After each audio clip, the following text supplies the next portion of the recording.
मैं सबसे निचले तबके से आता हूं और अपनी गरीबी मिटाने के लिए मैं मार्शल आर्ट्स के रास्ते पर चला। एक और चेले के लिए मैंने 10 साल तक जानवरों की तरह काम किया, सिर्फ इस उम्मीद में कि मुझे मार्शल आर्ट्स सीखने का एक मौका मिलेगा। लेकिन जब उन 10 सालों का वादा पूरा होने का वक्त आया तो मेरे सीनियर ब्रदर ने मुझे एक poor disciple martial arts ban का फरमान थमा दिया और मुझे मार्शल आर्ट्स स्कूल से बाहर निकाल दिया। हद तो तब हो गई जब उसने कहा कि मेरे जैसे निचले दर्जे के इंसान के साथ मार्शल आर्ट्स प्रैक्टिस करने से उसे घिन आती है।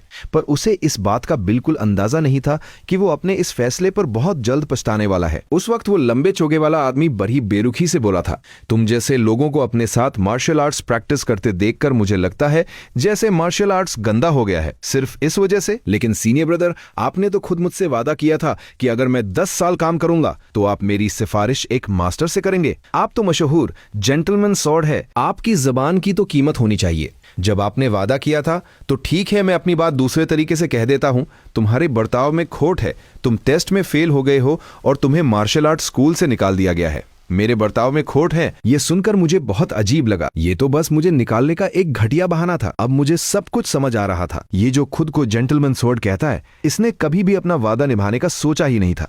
चलो, हम एक ही स्कूल में रहे हैं, इसलिए मैं तुम्हें आखिरी बात बता देता हूं। 1 महीने बाद वुहांग में एक बड़ा कंपटीशन होने वाला है जो निचले तबके के लोगों की किस्मत तय करेगा। तुम भी उसमें हिस्सा ले सकते हो, पर अगर तुम निचले दर्जे के मार्शल आर्टिस्ट में से 3 मैच नहीं जीत पाए तो तुम्हें स्कूल में आना तो दूर, घर पर भी मार्शल आर्ट्स प्रैक्टिस करने की इजाजत नहीं होगी। अपने घर पर भी तुम मार्शल आर्ट्स प्रैक्टिस नहीं कर पाओगे। उसके ये आखिरी लफ्ज मेरे दिल में तीर की तरह चुभ गए।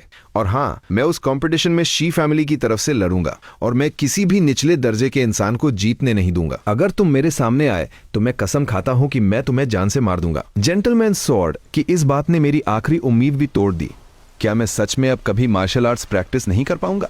मुझे याद नहीं कि मैं उस स्कूल से कैसे बाहर आया। सब कुछ जैसे बेजान और बेरंग हो गया था। मैं बस बिना किसी होश के चलता रहा जब तक मेरी नजर मेरे जाने पहचाने डोर प्लेट पर नहीं दड़ी। तब तक मेरी आंखों में कोई हलचल नहीं थी। मैं घर पहुंच गया था, पर मैं अपने पापा को अपनी परेशानी नहीं बता सकता था। अहोंग, तुम आ गए, चलो खाना खा लो। रोज की तरह मैं बैठ के खाना खाने लगा। अंदर से इतना दुख था कि गले से एक निवाला भी नहीं उतर रहा था, पर मैं ऐसा दिखा रहा था जैसे मुझे खाना बहुत पसंद आ रहा हो।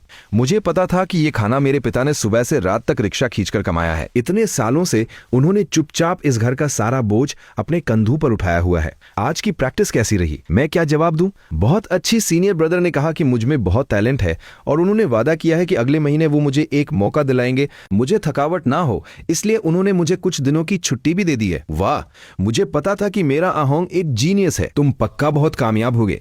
मेरे पिता इतने पतले हैं जैसे कोई कागज हो। मुझे नहीं पता कि वो भारी रिक्शा कैसे खींच लेते हैं। उनकी थकी हुई आंखों में उस वक्त एक सच्ची खुशी थी। पापा, आप भी इतना काम मत किया करो। जब मैं मास्टर बन जाऊंगा तो हम एक बड़ा और साफ घर लेंगे और आप आराम करना। अहोंग, तू भी ज्यादा मेहनत मत कर, कोई जल्दी नहीं है। अपने पिता की वो गर्व भरी मुस्कान देखकर मैंने अपने आंसुओं को बहने से रोका। मैं उन्हें नहीं बता सकता था कि मुझे स्कूल से निकाल दिया गया है। मैं उन्हें यह भी नहीं बता सकता था कि 1 महीने बाद मेरा सब कुछ खत्म होने वाला है। क्या मैं सच में अपनी पूरी जिंदगी मार्शल आर्ट्स प्रैक्टिस नहीं कर पाऊंगा? नहीं, मैं हार नहीं मानूंगा। Martial arts god ascension fate, martial arts god ascension effect 1। आज से मेरी 1 दिन की प्रैक्टिस 1 साल के बराबर होगी। इफेक्ट 2, मेरा मार्शल आर्ट्स कभी कमजोर नहीं होगा। मैं कभी गलत रास्ते पर नहीं जाऊंगा। मैं हमेशा सही दिशा में आगे बढ़ूंगा और मेरे तरक्की की कोई सीमा नहीं होगी। 1 दिन में 1 साल की पावर, अगर मैं 1 साल प्रैक्टिस करूं तो वो 300 to 400 साल की पावर के बराबर होगी। फिर भले ही मेरे अंदर कोई खास टैलेंट ना हो, तब भी मैं एक टॉप लेवल एक्सपर्ट बन सकता हूं। मुझे आखिरकार अपने घर की किस्मत बदलने की उम्मीद मिल गई थी। मुझे इसे अभी आजमाना है। खाना खाने के बाद मैं सीधा दूसरी मंजिल पर बने अपने छोटे और पुराने प्रैक्टिस रूम में गया। मैं सामने रखे सन बैग को घूरने लगा। चलो देखते हैं कि ये फेट कितना ताकतवर है। उस छोटे से कमरे में सन बैग पर पड़ने वाले मुक्कों की भारी आवाज गूंजने लगी। बाजी कान ट्रेनिंग प्रोग्रेस 21%। ये वो लेवल था जहां तक मैं अपनी खुद की मेहनत से पहुंचा था। मैंने बहुत सी गलतियां की थी, लेकिन अभी जब मैंने ये मुक्का मारा तो मेरे दिमाग में अचानक से बहुत सी बातें समझ में आने लगी। ऐसा लगा जैसे किसी दूसरी दुनिया में मैंने इस मुक्के को सैकड़ों बार प्रैक्टिस किया हो और उसे बेहतर बनाया हो। बाम, जब मैंने दूसरा मुक्का मारा, इस बार सैंडबैग साफ साफ हिलता हुआ दिखा। जाहिर है इस मुक्के में ज्यादा पावर थी। बाजीकॉन ट्रेनिंग प्रोग्रेस 22%। फिर से मैंने अपना पोस्चर ठीक किया और फिर से मुक्का मारा। जैसे ही मेरा मुक्का सैंडबैग से टकराया, सैंडबैग जोर से हिला और उस पर एक हल्का सा निशान पहलवान बन गया। पिछले मुक्के से इसकी पावर और भी ज्यादा थी। बाजीकान ट्रेनिंग प्रोग्रेस 23%। ये तो साफ साफ तरक्की थी। ये एहसास पहले से बिल्कुल अलग था। जब मैं अंधेरे में तीर मार रहा था, मुझे इसमें मजा आने लगा। Boom boom boom. हर मुक्के के साथ वो भारी सैंडबैग, जिसे पहले हिलाना मुश्किल था, अब मेरे मुक्कों की ताकत से जोर जोर से हिल रहा था और झूल रहा था। धीरे धीरे वो मेरे मुक्कों के आगे एक खिलौने जैसा बन गया। प्रैक्टिस और प्रैक्टिस, ये एहसास कि हर मुक्के के साथ मैं और ताकतवर हो रहा हूं। मुझे इसका नशा सा हो गया। जब तक मुर्गे की बांग नहीं सुनाई दी, तब तक मुझे होश नहीं आया। भूख के मारे मेरी आंखें धुंधला रही थी। मैं जल्दी से किचन की तरफ भागा और जो भी बचा हुआ खाना मिला उसे जल्दी जल्दी खा लिया। एक बड़ा कटोरा खाने के बाद पेट में थोड़ी तसल्ली हुई, लेकिन शरीर में अभी भी हल्की हल्की भूख महसूस हो रही थी। मेरी फिजिकल स्ट्रेंथ बढ़ गई थी और साथ ही मेरा पेट भी। मैंने सुना है कि जो मार्शल आर्ट्स एक्सपर्ट्स होते हैं, उनकी भूख बहुत ज्यादा होती है। जैसे जेंटलमैन स्वॉर्ड जब मिंगजिंग लेवल पर पहुंचा था, तो वो एक बार में मेडिसिनल फूड के 2 बड़े कटोरे खा जाता था। अभी मेरी भूख जेंटलमैन स्वॉर्ड के उस वक्त के लेवल जितनी तो नहीं थी, लेकिन हमारे बीच का फासला काफी कम हो गया था। मैं कल रात से बहुत ज्यादा ताकतवर हो गया हूं। सिर्फ एक रात में इतना बड़ा बदलाव सच में कमाल है। फिर मैंने पैनल की तरफ देखा। बाजीकान ट्रेनिंग प्रोग्रेस 62%। बस थोड़ा और, बस थोड़ा और। अगर मैं इसी रफ्तार से चलता रहा तो आज ही मैं मिंजिंग लेवल पर पहुंच जाऊंगा और वो कंपटीशन जो मेरी किस्मत तय करेगा। उसमें अभी 29 दिन बाकी है। कल उस जेंटलमैन स्वॉर्ड की कही हुई बेरुखी भरी बातें मेरे कानों में फिर से गूंजने लगी। कल की सब बातें याद करके मेरे अंदर एक अजीब सा गुस्सा भर गया। 29 दिन बाद उस कंपटीशन में मैं जिनमैन के सारे मार्शल आर्टिस्ट के सामने उस जेंटलमैन स्वॉर्ड को पीट पीट कर मार डालूंगा। तभी मुझे अपने उस छोटे से लिविंग रूम से किसी के हंसने और बात करने की आवाज आई। वो आवाज हमारी पुरानी पड़ोसन आंटी वू और उनकी बेटी जांग तिंग की थी। थोड़ी देर उनकी बातें सुनकर मुझे समझ आ गया। असल में जांग तिंग ने जिनमैन्स नॉर्मल स्कूल में एडमिशन ले लिया था और वो विदेश से जिनमैन वापस आई थी, इसलिए वो हमसे मिलने आ गई। Women's normal school. मैं थोड़ा हैरान हुआ। जो वहां एडमिशन ले ले उसे लोग बहुत होशियार मानते हैं। वो कोई आम इंसान नहीं होती। और मेरे पिता जिस तरह से बात कर रहे थे, ऐसा लग रहा था कि वो मेरी और जांग तिंग की जोड़ी बनाना चाहते हैं। भले ही हम दोनों की प्रजाई और रुतबे में जमीन आसमान का फर्क था और हमारी जोड़ी किसी भी तरह से मेल नहीं खाती थी, लेकिन मेरे पिता के लिए उनका बेटा ही सबसे बेस्ट था। थोड़ी देर बाद मेरे पिता और आंटी वो कोई बहाना बनाकर वहां से चले गए। जब तुम 9 साल के थे तभी तुम मार्शल आर्ट स्कूल चले गए थे। अब तुम्हारा ये अंदाज देखकर लग रहा है कि तुम किसी मार्शल आर्ट्स एक्सपर्ट जैसे दिखते हो। तुम तो मिंजिंग लेवल पर पहुंच ही गए होगे। लियांजिंग, मिंगजिंग, आंजिंग और हुआजिंग, ये मार्शल आर्ट्स के 4 मशहूर लेवल्स हैं, जिनमें अगर कोई मिंजिंग लेवल तक पहुंच जाए तो उसे एक्सपर्ट माना जाता है। ऐसे लोग 1000 में एक होते हैं। और आंजिंग लेवल, वो तो 10,000 में से कोई एक ही पहुंच पाता है। मिंजिंग में अभी थोड़ी कसर है, पर जल्दी पहुंच जाऊंगा। सच कहूं तो मैं अभी मिंजिंग लेवल पर नहीं था। अभी तक मिंजिंग नहीं पहुंचे। जांग तिंग की आंखों की वो चमक अचानक से फीकी तर गई। वो थोड़ी निराश लग रही थी। मैंने सुना है कि मिंजिंग से पहले के लियांजिंग लेवल के 4 हिस्से होते हैं। ताकत पैरों से शुरू होती है, कमर से कंट्रोल होती है, रीढ़ की हड्डी से गुजरती है। तुम तो कम से कम चौथे लेवल पर पहुंच ही गए होगे। नहीं, भी सिर्फ दूसरे लेवल पर हूं। मेरी बात सुनकर जांग तिंग थोड़ी देर के लिए चुप हो गई। उसे समझ नहीं आ रहा था कि क्या कहे। बचपन में उसके साथ कुछ ऐसा हुआ था कि वो मार्शल आर्ट्स एक्सपर्ट्स को बहुत मानती थी और वो चाहती थी कि उसका लाइफ पार्टनर भी मार्शल आर्ट्स की दुनिया से हो, जो उसे सेफ फील करा सके। शुरू में जब उसने मेरा वो शांत और कॉन्फिडेंट अंदाज देखा था तो उसे लगा कि मैं कोई एक्सपर्ट हूं, लेकिन ये तो 19 साल का हो गया है और अभी भी सिर्फ दूसरे लेवल पर है। अगर इसे चारों लेवल पार करके मिंजिंग तक पहुंचना है तो ये तो 30 साल का हो जाएगा। जांग तिंग की सारी उम्मीदें टूट चुकी थी। मेरे पिता जो हम दोनों को मिलाना चाहते थे, जांग तिंग को लगा कि ये अब मुमकिन नहीं है, तो उसने मुझ पर अपना वक्त बर्बाद करना भी ठीक नहीं समझा। इसके बाद हम दोनों ने बस फॉर्मेलिटी के लिए कुछ बातें की। फिर जांग तिंग अपनी जगह से उठी और बड़ी तमीज से मेरे घर से चली गई। उस लबी के जाने के बाद, जो शायद मेरी पहली डेट हो सकती थी, मैं वापस अपने उस छोटे से प्रैक्टिस रूम में आ गया और अपने उस पुराने सैंडबैग पर फिर से प्रैक्टिस शुरू कर दी। पैनल पर मेरा स्टेटस लगातार बदल रहा था। मुझे बाजीकान और भी गहराई से समझ आने लगा था। बस 1-2 घंटों में ही मेरी रीढ़ की हड्डी जो पहले अकड़ी हुई थी, वो अब बहुत फ्लेक्सिबल हो गई थी। देखते हैं इसका क्या असर होता है। इस बार जब मैंने अपनी ताकत का इस्तेमाल किया तो सिर्फ मेरी कमर का जोर ही नहीं था, बल्कि मेरी रीढ़ की हड्डी भी एक बड़े से ड्रैगन की तरह खिंच रही थी और मुड़ रही थी। वो बहुत ही असरदार तरीके से काम कर रही थी। कमर के घूमने से जो ताकत पैदा हुई वो सीधा मेरे शरीर के ऊपरी हिस्से में आ गई। बैम! सैंडबैग पर जो मेरे मुक्के का निशान था वो अब 1 इंच से गहरा होकर 1.2 इंच हो गया था। बाजीकान ट्रेनिंग प्रोग्रेस 80%। मुझे अब सब समझ आ रहा था। बाजीकान के पहले 3 लेवल्स जो पैरों की ताकत, कमर का बैलेंस और रीढ़ की हड्डी के मूवमेंट से जुड़े थे, वो सब मुझे अच्छे से आ गए थे। अब बस मुझे आखिरी लेवल यानी हाथों से ताकत बाहर निकालना सीखना था और फिर मैं पूरी तरह से मिंजिंग लेवल पर पहुंच जाऊंगा। दोपहर हुए काफी वक्त हो गया था। मैं किचन में गया कि कुछ बन या ब्रेड गरम कर लूं ताकि भूख मिटे। जब मैं लिविंग रूम से गुजर रहा था तो मुझे अंदर से अपने पिता और आंटी वू की आवाजें सुनाई दी। मैंने अभी अभी जेनवू मार्शल आर्ट स्कूल में पता करवाया है। आहोंग को वहां से निकाल दिया गया है और वो कभी वहां का ऑफिशियल डिसाइपल था ही नहीं। वो तो बस एक नौकर की तरह काम कर रहा था। कोई भी मास्टर उसे सिखाने को तैयार नहीं था। मेरे पिता काफी देर तक चुप रहे। फिर उनकी भारी आवाज सुनाई दी जब आहोंग ने मुझे बताया था कि वो स्कूल में खुश है और उसे ऑफिशियल डिसाइपल बना लिया गया है। मुझे तभी समझ आ गया था कि वो मुझसे झूठ बोल रहा है। मुझे पता है कि वो इतने सालों से मुझसे झूठ ही बोल रहा है। वो स्कूल में बहुत तकलीफ में था। मैं उसके उस सीनियर जेंटलमैन स्वॉर्ड को जानता हूं। मैं हर साल उसे पैसे देता था सिर्फ इसलिए कि वो आहोंग का थोड़ा ख्याल न भी रखे तो कम से कम उसे परेशान न करे। ब्रदर हो, मुझे पता है कि आपको बहुत दुख हो रहा है, लेकिन ये कब तक चलेगा? 1 महीने बाद तो वो कभी मार्शल आर्ट्स प्रैक्टिस नहीं कर पाएगा। आहोंग अब छोटा नहीं रहा। आप कब तक उसके साथ इस झूठ का नाटक करते रहेंगे जब तक वो खुद सच्चाई को मान न ले? इस लड़के को बॉक्सिंग से बहुत प्यार है, बचपन से ही इसे इसका शौक है, लेकिन मैं तो बस एक मजदूर हूं। मुझ में इतनी हैसियत नहीं है कि मैं उसके लिए कोई अच्छा मास्टर ढूंढ सकूं। मेरे पिता की आवाज भर्राई हुई थी। मैं उसके लिए सिर्फ इतना कर सकता था कि उसके इस नाटक में उसका साथ दूं। इन दिनों मैंने उसके लिए रिक्शा कंपनी में एक काम ढूंढा है। जब वो सच्चाई को मान लेगा तो वो काम पर चला जाएगा।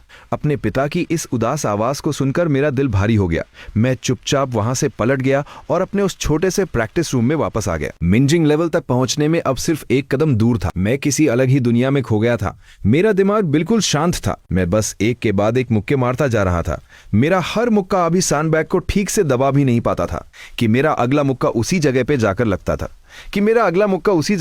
लगता और उस निशान को और भी गहरा कर देता। 1.2 इंच, 1.3 इंच, 1.5 इंच, वो निशान गहरा होता जा रहा था और वापस अपनी जगह पर नहीं आ पा रहा था। मैं किसी पागल की तरह प्रैक्टिस कर रहा था। मेरी बॉक्सिंग स्किल्स एक अलग ही लेवल पर तेजी से बढ़ रही थी। बाजीक्वान ट्रेनिंग प्रोग्रेस 98%, बाजीक्वान ट्रेनिंग प्रोग्रेस 99%। और फिर एक पल ऐसा आया जब अचानक से मेरे दिमाग की बत्ती जली। मैंने जोर से अपने पैर पटके। बाजीकान की वो खतरनाक और भारी पावर एक ही जगह पर इकट्ठी हो गई। मेरी मुट्ठी से एक तेज हवा का झोंका निकला। बूम! उस सैंडबैग में एक गहरा गड्ढा बन गया और वो मुक्के के जोर से फट गया। हवा में धूल उड़ रही थी। मिंजिंग लेवल कंप्लीट। बाजीकॉन मिंजिंग प्रोग्रेस 1/600। आज से मैं सच में मार्शल आर्ट्स की दुनिया का एक हिस्सा हूं। 10 साल की मेरी वो मेहनत और परेशानी आखिरकार मैं मिंजिंग लेवल पर पहुंच गया। मुझे ऐसा लगा जैसे मेरे अंदर की सारी घुटन बाहर निकल गई हो। मैं बहुत खुश था। उस छोटे से प्रैक्टिस रूम से धूल साफ करने के बाद मैं सीधा पास की एक मेडिकल शॉप पर गया।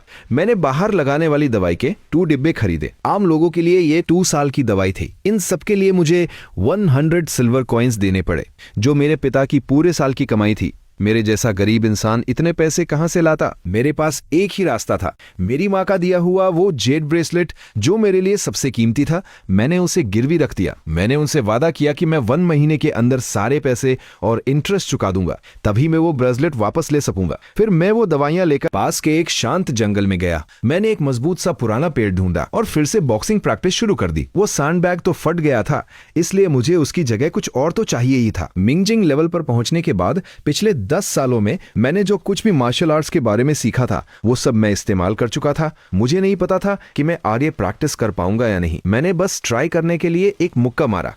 मेरी आंखों में चमक आ गई, ये काम कर रहा है। जब मैंने ये मुक्का मारा तो मुझे सच में नहीं पता था कि मुझे आगे क्या करना है, लेकिन मेरे दिमाग में अचानक से बहुत सी बातें आने लगी। बाजीकान मिंजिंग प्रोग्रेस 2/600, बाजीकान मिंजिंग प्रोग्रेस 3/600।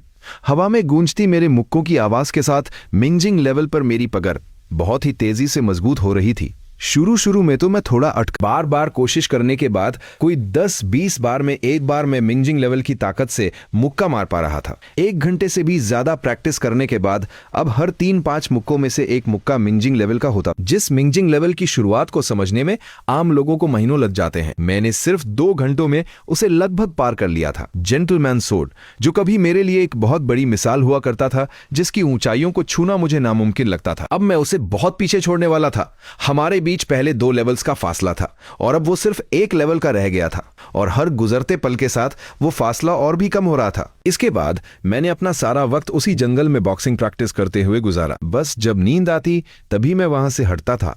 प्यास लगने पर मैं पास के एक कुएं से पानी पी लेता था और जब भूख लगती तो अपने साथ लाए हुए बंस खा लेता था। जब बंस खत्म हो जाते तो मैं पास की एक दुकान से जाकर एक साथ 2 बड़े थैले बंस खरीद लाता। मैं अपने एक एक पल का पूरा इस्तेमाल कर रहा था। बूम बूम, मेरे मुक्कों की वो भारी आवाज उस जंगल में बार बार गूंज रही थी। मैं पसीने से भीग चुका था पर मेरी पूरी लगन मेरी प्रैक्टिस में थी। मैं तब तक नहीं रुका जब तक कि पैनल पर 135/600 नहीं आ गया। मैंने अपनी पानी की बोतल उठाई और गटागट पानी पीने लगा। नौजवान, तुम्हारा मास्टर कौन है? तुम मिंगजिंग लेवल पर पहुंच गए हो, फिर भी तुम ये बेसिक तरीके क्यों प्रैक्टिस कर रहे हो? पीछे से एक आवाज आई। मैंने मुड़कर कर देखा। एक अधेदर उम्र का आदमी लंबे कपड़ों में खड़ा था और उसके पीछे सफेद मार्शल आर्ट्स यूनिफॉर्म पहने हुए एक जवान लड़की खड़ी थी। मुझे याद आया कि मैंने इन्हें पहले भी यहाँ देखा है, जब मैं कभी कभी यहाँ प्रैक्टिस करने आता था और अक्सर ये दोनों यहाँ मिल जाते थे। लेकिन उस वक्त इन्होंने कभी मेरी तरफ ध्यान नहीं दिया। मैं भी बिना वजह की परेशानी से बचने के लिए इनसे दूर ही रहता था। शायद अब मैं मिंगजिंग लेवल पर पहुंच गया हूं, इसलिए इस आदमी की नजर मुझ पर पड़ी है। मेरा कोई मास्टर नहीं है, मैं बस खुद ही प्रैक्टिस कर रहा हूं। कोई मास्टर नहीं है? उस आदमी की आंखों में एक पल के लिए हैरानी दिखी और फिर उसने समझदारी से सिर हिलाया। तभी मैं सोचूं कि तुम मिंजिंग लेवल पर पहुंचने के बाद भी बेसिक टेक्निक्स क्यों प्रैक्टिस कर रहे हो? तुमने अभी तक बाजीकान के 6 बिग ओपनिंग्स की प्रैक्टिस शुरू नहीं की है। 6 बिग ओपनिंग, ये क्या होता है? मैंने तो इसका नाम भी नहीं सुना है। उस आदमी का मिजाज काफी अच्छा लग रहा था। वो मुस्कुराते हुए बोला, 6 बिग ओपनिंग्स बाजीकान का सबसे जरूरी हिस्सा है। ये 6 हिस्सों में बटा है। डिंग, टॉप, बाव, एम्ब्रेस, दान, सिंगल, टीआई लिफ्ट, क्वा स्टेप और चान एंटेंगल। इनमें से सबसे खतरनाक डिंग होता है। ये अपने कोहनी के वार हार्ट पियर्सिंग एल्बो के लिए जाना जाता है। जब कोई इस कोहनी से वार करता है तो हड्डियां टूट जाती हैं और नसें फट जाती हैं। बहुत कम लोग ही सामने से इस वार का सामना कर पाते हैं। आओ मेरे यहाँ हाथ रखो और मेरी ताकत को महसूस करो। उस आदमी ने हाथ हिला के मुझे बुलाया और मुझे अपने शरीर के उन 2 हिस्सों पे हाथ रखने को कहा जहां से वो ताकत लगा रहा था। शुक्रिया। मुझे समझ आ गया था कि वो आदमी मुझे बॉक्सिंग सिखाना चाहता है। मैंने भी कोई नाटक नहीं किया और बेझिझक उसके शरीर पर हाथ रख दिया। ध्यान से देखना, इसके साथ ही उस आदमी ने अपना पैर जोर से जमीन पर पटका। जमीन हल्की सी कांपी और वहां एक गहरा गड्ढा बन गया। उसी वक्त उसकी कमर से एक जबरदस्त ताकत बाहर निकली, जैसे कोई बड़ा सा ड्रैगन करवट ले रहा हो। उसकी कमर और रीढ़ की हड्डी घूमी और वो सारी ताकत सीधे उसके दाहिने हाथ में आ गई और उसने अपनी कोहनी से एक जोरदार वार किया। बूम! वो पुराना पेड़ जोर से हिला। जहां उसकी कोहनी लगी थी वहां एक गहरा गड्ढा बन गया और पेड़ की छाल टूटकर बिखर गई। कमाल है, मेरी आंखें फटी की फटी रह गईं। मैंने जानबूझकर ये पुराना और मजबूत पेड़ चुना था। मैं 2 दिन से इस पर प्रैक्टिस कर रहा था पर इस पर कोई खास निशान नहीं धरा था। लेकिन इस आदमी के हार्ट पियर्सिंग एल्बो के एक वार ने इसमें इतना बड़ा गड्ढा कर दिया। अगर ये वार किसी इंसान पर पड़ता तो वो भले ही न मरता, लेकिन उसकी हड्डियां जरूर टूट जाती। उस आदमी ने 2-3 बार मुझे वो वार करके दिखाया, फिर वो पीछे हट गया। लो, अब तुम खुद ट्राई करो। ठीक है। मैं उस आदमी के वार को याद करने लगा। पैर पटकना, कमर घुमाना, हाथ उठाना और कोहनी से वार करना। बाजीकान मिंगजिंग प्रोग्रेस 136/600। मेरी आंखों में चमक आ गई। बाजीकान की एक नई टेक्निक सीखने के बाद मेरे पैनल पर मेरा प्रोग्रेस एक पॉइंट बदल गया था। मैंने सही सोचा था। मुझे समझ आ गया कि मैं किसी मार्शल आर्ट को कितना समझता हूँ। ये सब मेरे पैनल के प्रोग्रेस पर निर्भर करता है। अगर मैं सिर्फ अपने आप से सब कुछ सीखता रहा तो मैं सब कुछ सीख तो जाऊंगा, लेकिन इसमें मेरा बहुत वक्त और बहुत मेहनत लगेगी। लेकिन अगर मैं किसी एक्सपर्ट से सीखूंगा तो मुझे खुद से सब कुछ ट्राई करने और समझने की जरूरत नहीं पड़ेगी। मैं सीधे प्रैक्टिस कर पाऊंगा और मेरी स्पीड बहुत बच जाएगी। मास्टर, आपको क्या लगता है कि इसे ये टेक्निक सीखने में कितना वक्त लगेगा? 15 दिन, 1 महीना या 2 महीने? थोड़ी दूर खैरी वो लगदी मजे लेते हुए पूछ रही थी। शायद वो भी बोर हो रही थी और मुझे देखकर बस टाइम पास कर रही थी। उस आदमी ने अपनी कमर से पानी की बोतल निकाली, एक घूंट पानी पिया और बड़ी बेरुखी से बोला, ये टेक्निक कोई आसान बात थोड़ी है।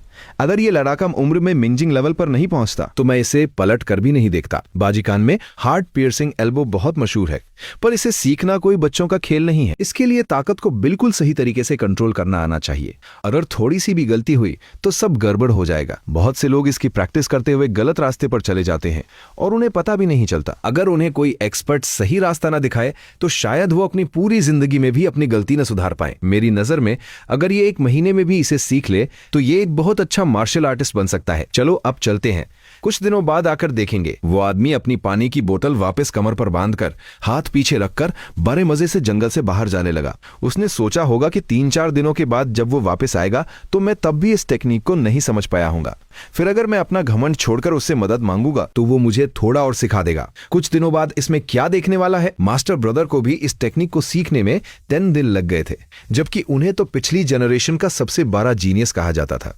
क्या ये लगरा मास्टर ब्रदर से भी ज्यादा होशियार है? वो लगरी हंसते हुए बोली, इतनी उम्मीदें मत रखो। तुम्हारे मास्टर ब्रदर कोई आम इंसान थोड़ी हैं। जब मैं जवान था तो वो मुझसे बस थोड़े ही पीछे थे। अपने सबसे बड़े डिसाइपल का नाम सुनते ही उस आदमी के चेहरे पर एक खुशी सी छा गई। उसका डिसाइपल मार्शल आर्ट्स की दुनिया में एक चमकते सितारे की तरह था। उसने ये टेक्निक 10 दिनों में सीखी थी और ये आदमी जब ये जवान था तो इसने इसे सिर्फ 3 दिनों में सीखा था। उस लगी ने बहुत ही रिस्पेक्ट से पूछा, मुझे लगभग 3। तभी पीछे से मुक्कू की एक बहुत ही तेज और भारी आवाज आई। उस आदमी और लगरी ने हैरान होकर पीछे मुड़कर देखा। उनकी आंखें खुली की खुली रह गईं। मेरे सामने वाले उस पुराने पैर पर कोहनी से वार करने का एक बहुत ही गहरा और साफ निशान बन गया था। हार्ट पियर्सिंग एल्बो मैंने सीख लिया। ये कैसे हो सकता है? अभी तो बस 2 मिनट हुए हैं और इसने ये टेक्निक सीख भी ली। भले ही मैं बाजीकान का सबसे बड़ा मास्टर ली शुक्सिंग हूँ, जिसे लोग गॉड ऑफ स्पीयर कहते हैं, पर आज मुझे अपनी ही काबिलियत पर शक हो रहा है। मास्टर, आप अभी क्या कह रहे थे? आपने ये टेक्निक कितने दिनों में सीखी थी? उस लग्गी ने हैरान होते हुए पूछा। ली शुशिंग थोड़ी देर चुप रहा, फिर उसने आसमान की तरफ देखकर बहुत ही शांत आवाज में कहा, मुझे 3 वाक्य बोलने का वक्त लगा था। ये नौजवान काफी अच्छा है। ये तो बिल्कुल मेरे जैसा है। 3 वाक्य बोलने का वक्त। उस लग्गी ने शक भरी नजरों से देखा। तभी उसने देखा कि उसके मास्टर मुस्कुराते हुए हो योहोंग की तरफ जा रहे हैं। उसका चेहरा एकदम से बदल गया। मास्टर, कहीं आप इसे अपना डिसाइपल तो नहीं बनाने वाले? क्या तुम्हें लगता है कि ये लड़का तुम्हारा जूनियर ब्रदर बनने के लायक नहीं है? ली शुसिंग ने हंसकर कहा, नहीं, मेरा वो मतलब नहीं था। पर जिनमैन मार्शल आर्ट्स एसोसिएशन ने एक नया नियम बनाया है। अब कोई भी मार्शल आर्ट्स स्कूल गरीब तबके के लोगों को डिसाइपल नहीं बना सकता। अगर हमने ये नियम तोड़ा तो सारे मार्शल आर्ट स्कूल्स हमारे खिलाफ हो जाएंगे। वो लगली हो यूहैनहोंग की तरफ देखकर परेशान हो रही थी। ली शुशिंग की आंखों में उस लबले के लिए एक अलग ही इज्जत थी। ये लगरा मार्शल आर्ट्स के लिए ही बना है। इन अमीर गरीब के भेदभाव की वजह से इसका टैलेंट बर्बाद नहीं होना चाहिए। एसोसिएशन जो भी करेगा मैं सब संभाल लूंगा। वो लड़की चुप हो गई। उसे पता था कि वो अपने मास्टर को नहीं रोक सकती, पर क्या यह सच में इस लायक है? उसने मन ही मन सोचा। तभी ली शुशिंग हो युएहोंग के पास गया और मुस्कुराते हुए बोला, नौजवान, तुम्हारे अंदर बहुत टैलेंट है। क्या तुम गॉड ऑफ स्पीयर ली शुशिंग के स्कूल में शामिल होना चाहते हो? गॉड ऑफ स्पीयर ली शुशिंग, ये नाम सुनकर हो युएहोंग का दिल जोर से धड़कने लगा। ये आदमी, ये तो एक जीता जागता लेजेंड है। गॉड ऑफ स्पीयर, जो बॉक्सिंग और स्पीयर दोनों में एक्सपर्ट है, जो आज तक कोई मैच नहीं हारा। अगर मैं गॉड ऑफ स्पीयर ली शुशिंग का डिसाइपल बन गया तो उस जेंटलमैन स्वॉर्ड को कंपटीशन में हराने के मेरे चांसेस 20-30% से बढ़कर 98% हो जाएंगे। और मेरे पिता ने मेरे बारे में जो जीनियस होने की कहानी सबको सुनाई थी, वो सच हो जाएगी। मेरे पिता का सीना गर्व से चौड़ा हो जाएगा। हो योहोंग अपने मास्टर को प्रणाम करता है। हो योहोंग को इस बात पर कोई शक नहीं था कि यह आदमी सच में ली शुशिंग बनने का नाटक किया था। उसकी कब्र पर घास भी नहीं उगी थी। बहुत खूब, बहुत खूब, बहुत खूब, ली शुशिंग ने खुशी से 3 बार कहा। उसके चेहरे पर एक सच्ची मुस्कान थी। आज से तुम मेरे छठे डिसाइपल हो। आओ, ये तुम्हारी सीनियर सिस्टर फैंग यू है। ये जिनमैन के सबसे बड़े अमीर घराने की बेटी है। अगर तुम्हें कभी पैसों की जरूरत पड़े तो इससे मांग लेना। Senior sister. हो योहोंग ने आगे बढ़कर उसे प्रणाम किया। उस लगी को थोड़ा अजीब लग रहा था, पर जब उसके मास्टर ने फैसला कर लिया था तो वो क्या ही कह सकती थी। उसने अपनी कमर पर हाथ लगाया, पर उसका वॉलेट वहां नहीं था। तो उसने अपनी कलाई से वो जेड ब्रेसलेट उतारा और उसे दे दिया। लो, ये मेरी तरफ से तुम्हारे लिए एक गिफ्ट है। शुक्रिया सीनियर सिस्टर। हो यूहैनहोंग ने खुशी खुशी उसे रख लिया। मास्टर, मैं पहले वेंजन मार्शल आर्ट स्कूल में काम करता था। मेरा नाम अभी भी उनके रजिस्टर में होगा। पिछले कुछ दिनों से उसे वेंजन मार्शल आर्ट स्कूल से कोई नोटिस नहीं आया था कि उसे निकाल दिया गया है, और अगर मैं वहां पूछने जाऊंगा तो कोई मुझे जवाब नहीं देगा। उस जेंटलमैन स्वॉर्ड ने तो मुझे ऐसे ही निकाल दिया था। उसने तो मेरा नाम रजिस्टर से कटवाने की परवाह तक नहीं की। ये तो बहुत छोटी सी बात है। ली शुशिंग ने तालियां बजाईं और तभी झादारियों के पीछे से एक बूढ़ा आदमी बाहर आया। वो बिल्कुल बिना किसी आवाज के चल रहा था, जैसे कोई भूत हो। ये ओल्ड शू है। ये कई युएनहोंग ने शुक्रिया कहा और फिर वो उस बूढ़े आदमी के साथ एक रिक्शे में बैठ गया। वो दोनों उस वेंजन मार्शल आर्ट स्कूल की तरफ जा रहे थे जहां उसने अपने 10 साल बिताए थे। लगभग 15 मिनट बाद हो युएनहोंग उस बूढ़े आदमी के साथ उस जाने पहचाने स्कूल के अंदर गया। गॉड ऑफ स्पीयर स्कूल के किसी आदमी का वहां आना उन लोगों के लिए बहुत हैरानी की बात थी। सब लोग उनकी तरफ देख रहे थे, चाहे वो दरवाजे पर खड़े डिसाइपल्स हो या पेट्रोल कर रहे एक्सपर्ट्स, जब वो बूढ़ा आदमी उन्हें घूर कर देखता तो वो सब ऐसे डर जाते जैसे किसी ने उन पर कोई जादू कर दिया हो। वो सब चुपचाप पीछे हट जाते और उनके लिए रास्ता छोड़ देते। इस तरह वो दोनों बिना किसी परेशानी के उस रूम में पहुंच गए जहां सारे डॉक्यूमेंट्स रखे जाते थे। उन्होंने जो भी पेपर्स चाहिए थे वो ले लिए। अरे सीनियर ब्रदर, देखो ये तो वही लगा है जो पहले हमारे आदम में काम करता था। क्या नाम था इसका? होंग। इसे तो निकाल दिया गया था ना। थोड़ी दूर पर किसी ने हो यान होंग को पहचान लिया। जेंटलमैन सॉर्ड भी वहीं से गुजर रहा था। उसके साथ जो आदमी है उसके कपड़े देखकर तो लग रहा है कि वो गॉड ऑफ स्पीयर स्कूल का है। जेंटलमैन सॉर्ड ने बस एक नजर देखी। उसने हो योहोम की तरफ ध्यान भी नहीं दिया। उसकी नजर सिर्फ उस बूढ़े आदमी पर थी जिसने गॉड ऑफ स्पीयर स्कूल के कपड़े पहने हुए थे। ये लड़का तो बहुत चालाक निकला। जैसे ही मैंने इसे स्कूल से निकाला, इसने जाकर दूसरे स्कूल के एक मामूली से सर्वेंट को पकड़ लिया। पास खड़े एक आदमी ने हंसते हुए कहा, चलो चलो चलते हैं, यहाँ देखने लायक कुछ नहीं है। जेंटलमैन सॉर्ड ने अपनी नजरें फेर ली। तब तक वो युहान हुंग का सारा काम हो चुका था। उसका नाम वेंजन मार्शल आर्ट स्कूल के रजिस्टर से हमेशा के लिए कट चुका था। डायरेक्ट डिसाइपल, काफी देर हो गई है, चलो मैं तुम्हें पहले स्कूल छोड़ देता हूँ, उस बूढ़े आदमी ओल्ड शू ने कहा।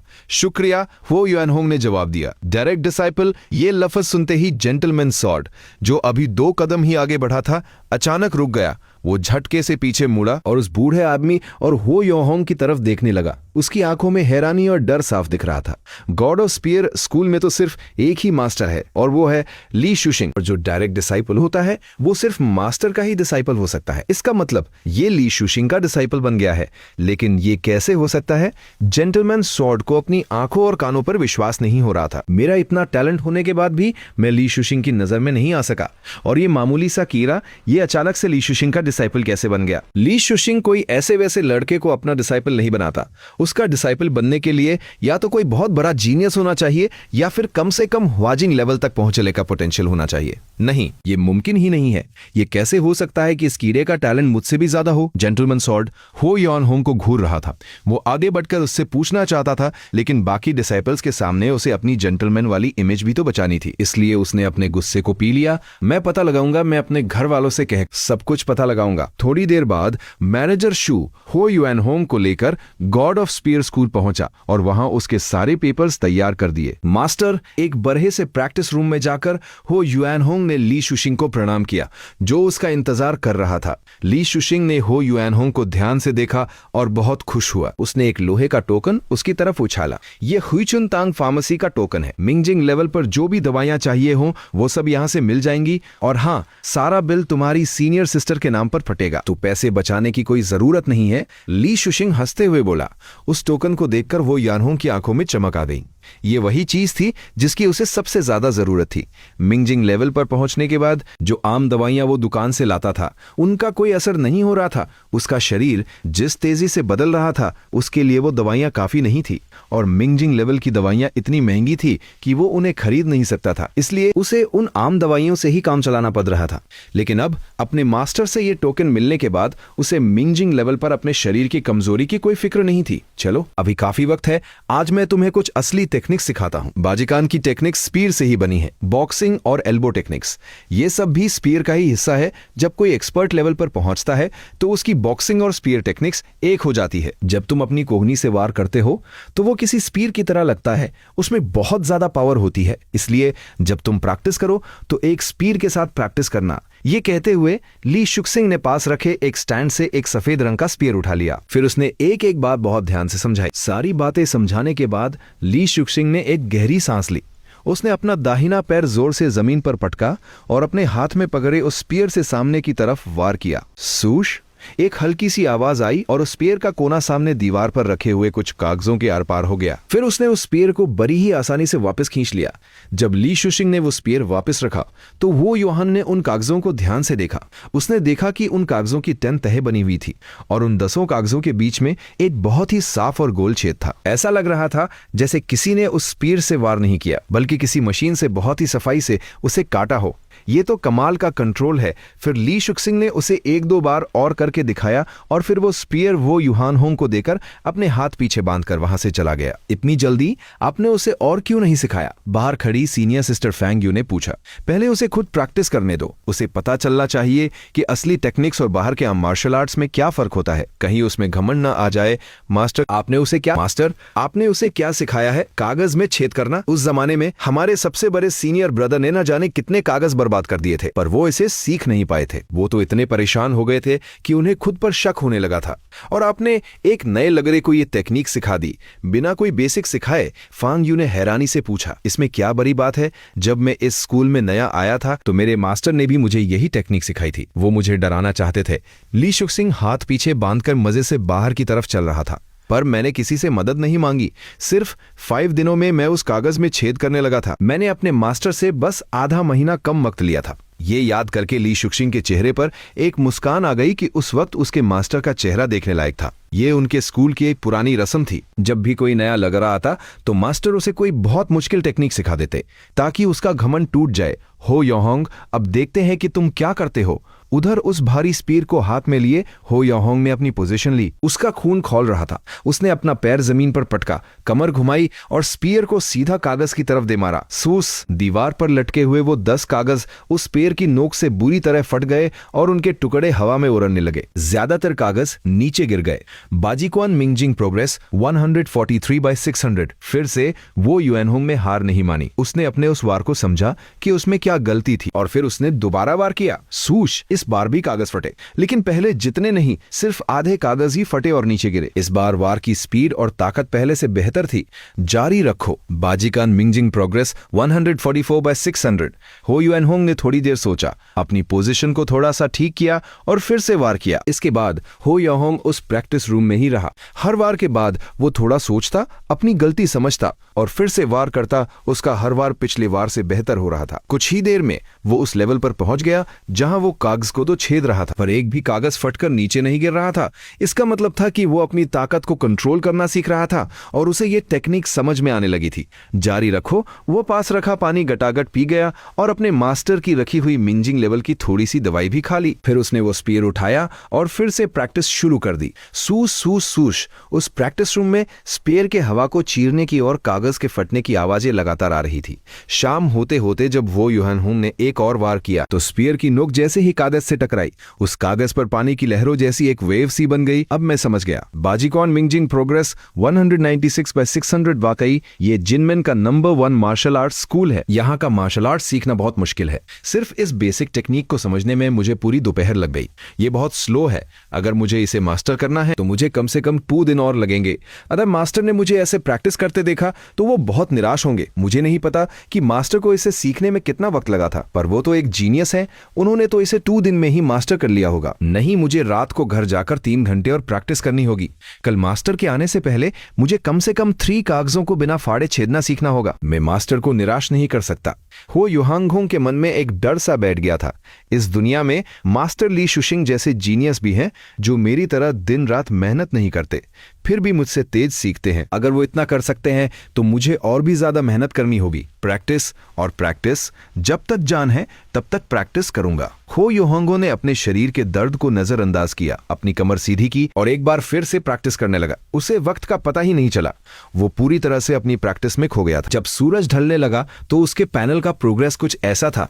बाजीकान मिंगजिंग प्रोग्रेस 209/600। अगर मैं इसी रफ्तार से प्रैक्टिस करता रहा तो 3 to 4 दिनों में मैं मिंगजिंग लेवल को पूरी तरह से मास्टर कर लूंगा। शाम हो चुकी थी, इसलिए वो युआनहोंग ने अपनी प्रैक्टिस रोकी। वो अकाउंट्स ऑफिस गया और अपना इस महीने का 1 सेल सिल्कोइंस का अलाउंस ले लिया। इतनी बारी रकम, ये तो उसके पिता की पूरे साल की कमाई के बराबर थी। ये पैसे मुझे अपने पास ही रखने चाहिए। पैसे मिलने के बाद उसने स्कूल से एक व्हाइट वैक्स वुड स्पीयर और 6 डब्बे बढ़िया कागज खरीदे। फिर उसने कुछ मजदूरों को बुलाया और ये सारा सामान अपने घर भिजवा दिया। मार्शल आर्ट्स सीखना सच में बहुत महंगा है। अब उसे समझ आ रहा था कि लोग ऐसा क्यों कहते हैं। सिर्फ ये कागज और स्पेयर खरीदने में ही उसके पिता की आधे साल की कमाई लग गई थी। जब हो युएनहोंग स्कूल से बाहर निकल रहा था तो उसकी नजर अचानक एक आदमी पर पड़ी। वो थोड़ा चौंका। वो आदमी पीछे से बिल्कुल उसके पिता जैसा लग रहा था, पर वो बहुत दूर था और भीड़ में था, इसलिए हो युएनहोंग पक्के तौर पर नहीं कह सकता था कि वो उसके पिता ही हैं। जब वो आगे बढ़ा तो वो आदमी भीतर में कहीं खो गया। शायद मुझे कोई गलतफहमी हुई है। हो युएनहोंग ने अपना सिर हिलाया। पिताजी वैसे भी पिछले कुछ दिनों से कम ही घर आ रहे हैं, रात को भी वो बाहर ही रहते हैं, पता नहीं क्या काम कर रहे हैं। खैर कोई बात नहीं, अब से मुझे हर महीने स्कूल से 10 सिल्वर कॉइन्स मिलेंगे तो हमें पैसों की कोई परेशानी नहीं होगी और पिताजी को भी अब इतनी मेहनत नहीं करनी पड़ेगी। उधर साहब आराम से बैठिए। होफू झुककर गॉड ऑफ स्पेयर स्कूल के मैनेजर को एक रिक्शे में बिठा रहा था। जब मैनेजर आराम से बैठ गया तो होफू रिक्शा खींचने लगा। वो मैनेजर बहुत मोटा था, उसका वजन 2 आदमियों के बराबर था। होफू को रिक्शा तेज भी चलाना था और उसे झटके भी नहीं लगने देने थे। ये बहुत मुश्किल काम था। कुछ ही देर में होफू का सारा कपड़ा पसीने से भीग गया। अरे आज तो स्कूल में कमाल ही हो गया। मैनेजर शू ने इतने दिनों से एक बात छुपा कर रखी थी। आज पता चला कि स्कूल में एक नया डायरेक्ट डिसाइपल आया है और वो कोई बहुत बड़ा आदमी नहीं है, वो तो 20 साल से भी कम उम्र का एक लौगा है। होफू चुपचाप रिक्शा चलाता रहा। उसने ऐसे दिखाया जैसे उसने उस मोटे मैनेजर की बात सुनी ही नहीं। वो मैनेजर उसे अपने रिक्शे के लिए सिर्फ इसलिए चुनता था क्योंकि होफू का मुंह बंद रहता था। वो कभी फालतू बात नहीं करता। पर होफू अंदर ही अंदर बहुत हैरान था। 20 साल से भी कम उम्र का लगा, वो तो मेरे आहोंग के बराबर का ही होगा और वो गॉड ऑफ स्पेयर स्कूल के मास्टर का डायरेक्ट डिसाइपल बन गया। वो कितना बड़ा जीनियस होगा। काश मेरे आहोंग में उस लगे का 10% भी टैलेंट होता तो मैं खुशी खुशी मर सकता था। साहब मैंने आयरी किस्त के पैसे भी जोड़ लिए हैं। मेरे बेटे की नौकरी कब तक पक्की हो जाएगी? जब होफू को लगा कि मैनेजर अब कुछ सोच नहीं रहा है तो उसने डरते डरते पूछा। पिछले कुछ दिनों से वो अपने बेटे की नौकरी के लिए ही भाग दौड़ कर रहा था। रिक्शे वालों की सबसे अच्छी नौकरी वो होती है जहां उन्हें गॉड ऑफ स्पेयर स्कूल के लिए रिक्शा चलाना होता है। उन्हें दिन में सिर्फ 2 बार चक्कर लगाने होते हैं। काम भी कम होता है और पैसे भी बहुत मिलते हैं, महीने के पूरे 10 सिल्वर कॉइन्स। पर ऐसी नौकरी के लिए लाइन भी बहुत लंबी होती है। होफू को खुद ये नौकरी नहीं मिल पाई थी, पर अपने बेटे के लिए उसने स्कूल के इस मैनेजर को मक्खन लगाया था ताकि वो उसके बेटे को ये नौकरी दिला दे। गॉड ऑफ स्पेयर स्कूल का एक मैनेजर कोई छोटी मोटी चीज नहीं होता। पुलिस वाले भी उनकी इज्जत करते हैं। होफू और हो युएनहोंग के लिए तो ये मैनेजर किसी बहुत बड़े आदमी से कम नहीं था। उसके लिए एक छोटी सी नौकरी दिलाना चुटकियों का खेल था। देख होफू, तुझे तो पता ही है कि जब से मार्शल आर्ट्स एसोसिएशन ने 4 डिसाइपल बैन का नया रूल निकाला तब से आम लोगों के लिए मार्शल आर्ट स्कूल्स में एडमिशन लेना बहुत मुश्किल हो गया है। इसलिए अब लोग इन स्कूल्स में काम करने के लिए पागल हो रहे हैं, फिर चाहे वो रिक्शा खींचना हो या खाना बनाना, क्योंकि ये काम भी आम लोगों के काम से बहुत ऊपर माने जाते हैं। अगर कोई गलती न करो तो ये जिंदगी भर की पक्की नौकरी है। मैनेजर की बातें सुनकर होफू को कुछ गड़बड़ लगी और उसकी शक सही निकला। जब मैनेजर ने आगे कहा, इसलिए अब इस नौकरी को चाहने वाले लोग बहुत बढ़ गए हैं तो इसकी कीमत भी बढ़ गई है। अब इसके लिए 360 सिल्वर कॉइन्स लगेंगे। 360 सिल्वर कॉइन्स। होफू तो जैसे सुन ही हो गया। इतनी बड़ी रकम अगर वो खुद को बेच भी दे तब भी इतने पैसे नहीं जोड़ सकता। उसे 180 सिल्वर कॉइन्स जोड़ने में भी नानी याद आ गई थी। उसने वू शाओसिया से भी 160 सिल्वर कॉइन्स उधार लिए थे। अब वो अचानक से 360 सिल्वर कॉइन्स कहां से लाएगा? हाँ, 360 सिल्वर कॉइन्स, ये तो अभी का रेट है। 1 महीने बाद तो ये और भी बढ़ जाएगा। होफू चुप हो गया। वो पुराना सा घर भले ही टूटा फूटा था, पर वो जिनमेन में उनका इकलौता ठिकाना था। शाम को उस मैनेजर को उसके घर छोड़ने के बाद होफू गली के एक कोने में बैठ गया। वो तब तक वहीं बैठा रहा जब तक कि सूरज पूरी तरह से ढल नहीं गया। वो एकदम चुप था, गली के उस पुराने और बदबूदार पत्थर की तरह। मैं बूढ़ा हो गया हूं, एक गड्ढे के पानी में अपनी परछाई देखकर होफू बरबराया। एक वक्त था जब वो भी अपने बेटे अहोंग की तरह जवान और तत्वर था। उसके अंदर बहुत हिम्मत थी, पर इतने सालों तक रिक्शा खींचने के बाद उसकी कमर झुक गई थी। उसके बाल सफेद हो गए थे। मेरा अहोंग मेरी तरह नहीं जिएगा। वो मेरी तरह पूरी जिंदगी रिक्शा खींचकर बीमार नहीं तरेगा और दूसरों के सामने सिर नहीं झुकाएगा। अगर वो मार्शल आर्ट्स एक्सपर्ट नहीं बन सकता तो क्या हुआ? अगर उसे गॉड ऑफ स्पेयर स्कूल में ये नौकरी मिल गई तो वो कम से कम पेट भर खा तो सकेगा। वो एक अच्छी जिंदगी जी सकेगा और फिर अगर घर न भी रहे तो क्या फर्क पड़ता है? अगर मेरा आहोंग खुश है तो मेरे लिए बस इतना ही काफी है। होफू अपने झुके हुए कंधों के साथ धीरे धीरे अपने घर की तरफ चलने लगा। डूबते हुए सूरज की रोशनी में उसकी परछाई बहुत लंबी लग रही थी। घर जाने से पहले हो युअन होंग हुईचुनतांग फार्मेसी गया। उसने अपने मास्टर का वो टोकन दिखाया और बहुत सारी मिंजिंग लेवल की दवाइयां ले ली। ये दवाइयां उसे मिंजिंग लेवल को पूरी तरह से पार करने में मदद करेंगी। उसे मिंजिंग लेवल के आखिरी हिस्से में पहुंचने के बाद चिलियन पेस्ट नाम की एक बहुत ही आस दवाई की जरूरत होगी, पर यह दवाई बहुत रेयर थी। हुचुनतंग फार्मेसी में भी ये नहीं थी। उसने मैनेजर शू से सुना था कि कुछ दिनों बाद गॉड ऑफ स्पीयर स्कूल और बाकी स्कूल्स के बीच एक कंपटीशन होने वाला है और जो जीतेगा उसे इनाम में यही चिलियन पेस्ट मिलेगा। दवाइयां लेने के बाद हो युआहोंग सब्जी मंडी गया। आज उसने बहुत सारा गोश्त और अच्छी अच्छी सब्जियां खरीदी जो वो आम दिनों में कभी नहीं खरीद पाता था। अब उसके पास पैसे थे तो वो अच्छा खाना खा सकता था। जब वो अपने घर पहुंचा तो उसके पिता अभी तक वापस नहीं आए थे। उसने वो सारा सामान किचन में रखा और पोर्क और कैबेज का एक बहुत ही शानदार खाना बनाया। फिर वो अपने उस छोटे से प्रैक्टिस रूम में गया। उसने दीवार पर वो नया कागज लगाया और अपना स्पीयर उठाकर खैदरा हो गया। उसने अपनी आंखें बंद की, एक लंबी सांस ली और अपने दिमाग को शांत किया। दिन भर की सारी बातें उसके दिमाग में आ रही थी। भले ही अब मेरे पास मास्टर ली शुक्शिंग जैसे महान इंसान का साथ है, पर आखिरकार मुझे अपनी लड़ाई खुद ही लड़नी होगी।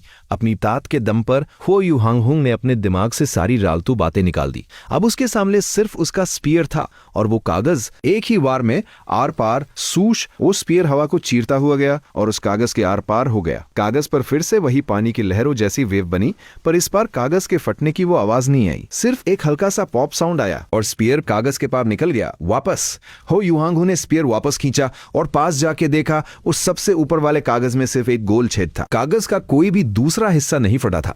बाजीकान मिंजिंग प्रोग्रेस 210/610। मैं पहले से बेहतर हो गया हूं। इसके बाद हुओ युआनहोंग घर के पास वाले उस पुराने पेड़ के पास गया। उसने अपना पैर पटका और अपनी कोहनी से एक वार किया। बाम! उस पेड़ पर आधे इंच गहरा एक नया गड्ढा बन गया। ये पिछले वाले गड्ढे से दुगना गहरा था। मेरी ताकत पहले से बहुत बढ़ गई है।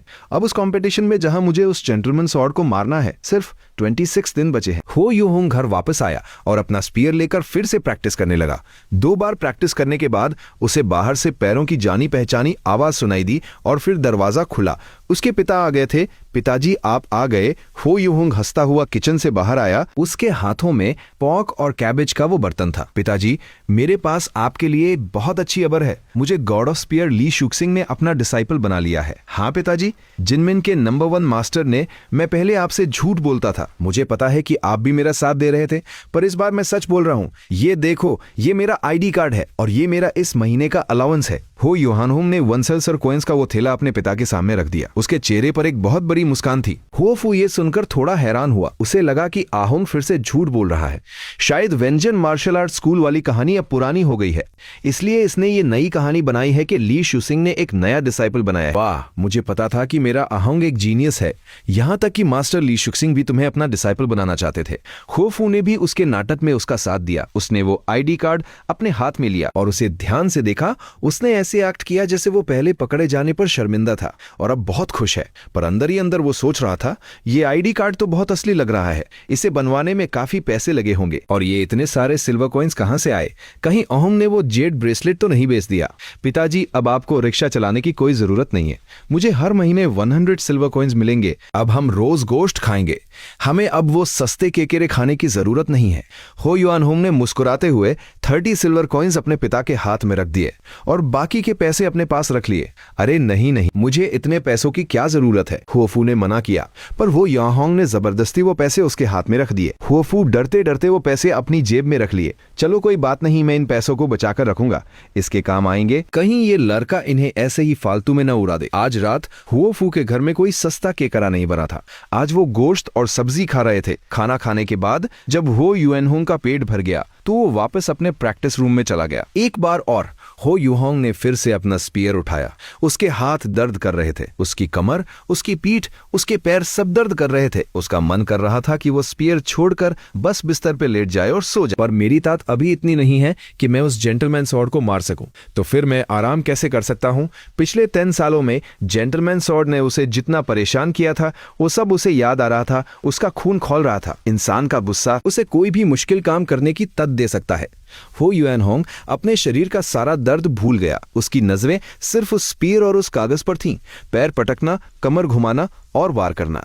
सूस, उसने अपना पैर पटका, अपनी कमर घुमाई और अपने हाथों से पूरी ताकत लगाकर उस स्पीयर से वार किया। उस कागज में उसे उस जेंटलमैन सॉर्ड का चेहरा नजर आ रहा था। 10 सालों का उसका सारा गुस्सा उस स्पीयर में आ गया था। गुस्सा किसी ज्वालामुखी की तरह फट पड़ा। मैं ये तो बर्दाश्त कर सकता हूं कि कोई मुझसे ज्यादा अमीर या ताकतवर हो, क्योंकि वो शायद इसी तरह पैदा हुए हों, लेकिन मैं ये कभी बर्दाश्त नहीं करूंगा कि वो अपनी ताकत का इस्तेमाल करके मेरे जैसे आम लोगों के लिए कामयाबी के सारे रास्ते बंद कर दे। स्वूश स्वूश स्वूश, स्पीयर बार बार उस कागज के आर पार हो रहा था। इस बार सबसे ऊपर वाला कागज तो फटा ही नहीं, उसके नीचे वाले कागज में भी सिर्फ एक गोल छेद था। बाजीकॉन मिंजिंग प्रोग्रेस 228/628/600। बस थोड़ा और मैं जल्दी ही माइनर सक्सेस लेवल पर पहुंच जाऊंगा। अपनी बढ़ती हुई ताकत को देखकर हो युएनहोंग का जोश और भी बढ़ गया। हर वार के बाद वो थोड़ा सोचता और फिर से वार करता स्पीयर हवा को चीरता हुआ जा रहा था। पसीने की बूंदें उस पेड़ की लकड़ी पर गिर रही थी और दीवार पर टंगे कागजों की मोटाई धीरे धीरे कम हो रही थी। पता नहीं वो कितनी देर तक प्रैक्टिस करता रहा, जब तक कि वो पूरी तरह से थक नहीं गया और फिर वो उस स्पीयर को गले लगाकर एक गहरी नींद में सो गया।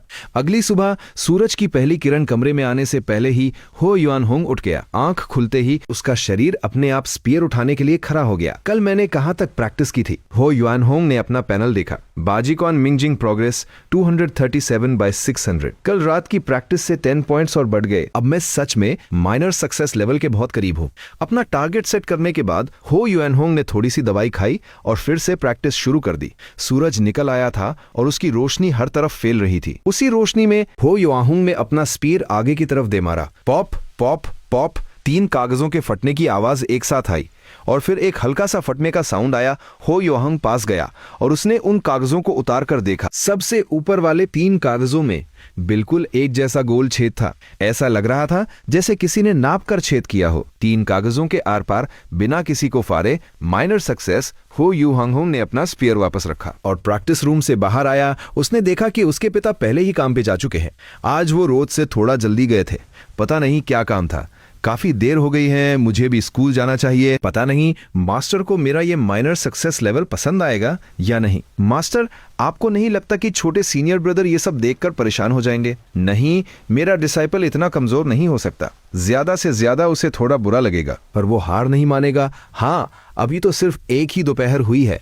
अगर उसे अभी कुछ समझ नहीं आ रहा है तो भी उसे घबराने की जरूरत नहीं है। उसे खुद पर भरोसा रखना चाहिए। और तुम्हें कैसे पता कि उसे कुछ समझ नहीं आया है? ली शुशिंग मुस्कुराते हुए रिक्शे से नीचे उतरा और प्रैक्टिस रूम की तरफ गया। दरवाजा खोलते ही ली शुशिंग ने देखा कि हो युएनहोंग थोड़ा गंभीर लग रहा है। शायद इसे अभी तक कुछ समझ नहीं आया है, इसलिए ये थोड़ा परेशान है, पर फिर भी ये शांत है। ये अच्छी बात है, ली शुशिंग ने मन ही मन सोचा। फिर उसने बहुत ही प्यार से पूछा, कल तुम्हारी प्रैक्टिस कैसी रही? मास्टर, हो युएनहोंग ने झुककर प्रणाम किया। मुझे माफ कर दीजिए, कल रात में बहुत थक गया था, इसलिए प्रैक्टिस करते करते ही मुझे नींद आ गई। मुझे ऐसा नहीं करना चाहिए था। कोई बात नहीं, जवान खून हो, थकान तो होगी ही। ये बताओ कि तुमने प्रैक्टिस कहां तक की? थोड़ा डिटेल में बताओ। हो युएनहोंग की बातें सुनकर ली शुशिंग को लगा कि उसे सब समझ आ गया है। भले ही इसे अभी टेक्निक समझ नहीं आई है, पर यह मेहनती बहुत है। रात को घर जाकर भी इसने प्रैक्टिस की है बहुत अच्छे।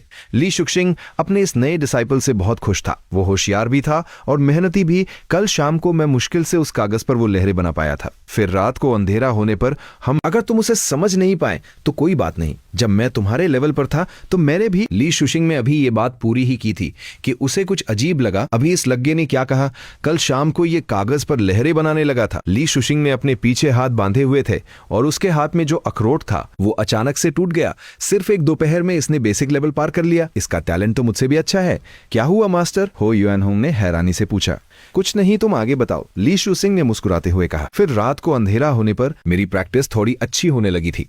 मैं सबसे ऊपर वाले कागज को बिना फाड़े उसमें छेद करने लगा। ऊपर वाले कागज को बिना फाड़े। ली शुशिंग ने छत की तरफ देखा। उसका चेहरा एकदम ब्लैंक हो गया। उसके हाथ में जो अखरोट था उसमें अब दरारें पड़ चुकी थी। मुझे इस लेवल तक पहुंचने में 5 दिन लगे थे और इस लगे ने रात का खाना खाने से पहले ही ये कर लिया, पर उसे अभी भी विश्वास नहीं हो रहा था। वो इसे अपनी आंखों से देखना चाहता था। ठीक है, मुझे करके दिखाओ। जी मास्टर, हो यूएनहोंग ने अपना स्पीयर उठाया, अपनी सांस कंट्रोल की और अपनी पुरानी पोजीशन लेकर स्पीयर से वार किया। सूस स्पीयर की नोक पहले 3 कागजों के आर पार हो गई और एक भी कागज नहीं फटा। फिर मैं सुबह जल्दी उठकर प्रैक्टिस करने लगा और तब जाकर मैं इस माइनर सक्सेस लेवल तक पहुंच पाया हूं। हो यूएनहोंग ने अपना स्पीयर वापस रखते हुए बहुत ही शर्मिंदगी के साथ कहा। ली शुशिंग के हाथ में वो जो अखरोट था वो पूरी तरह से टूटकर चूर-चूर हो गया। मुश्किल से मिनर सक्सेस।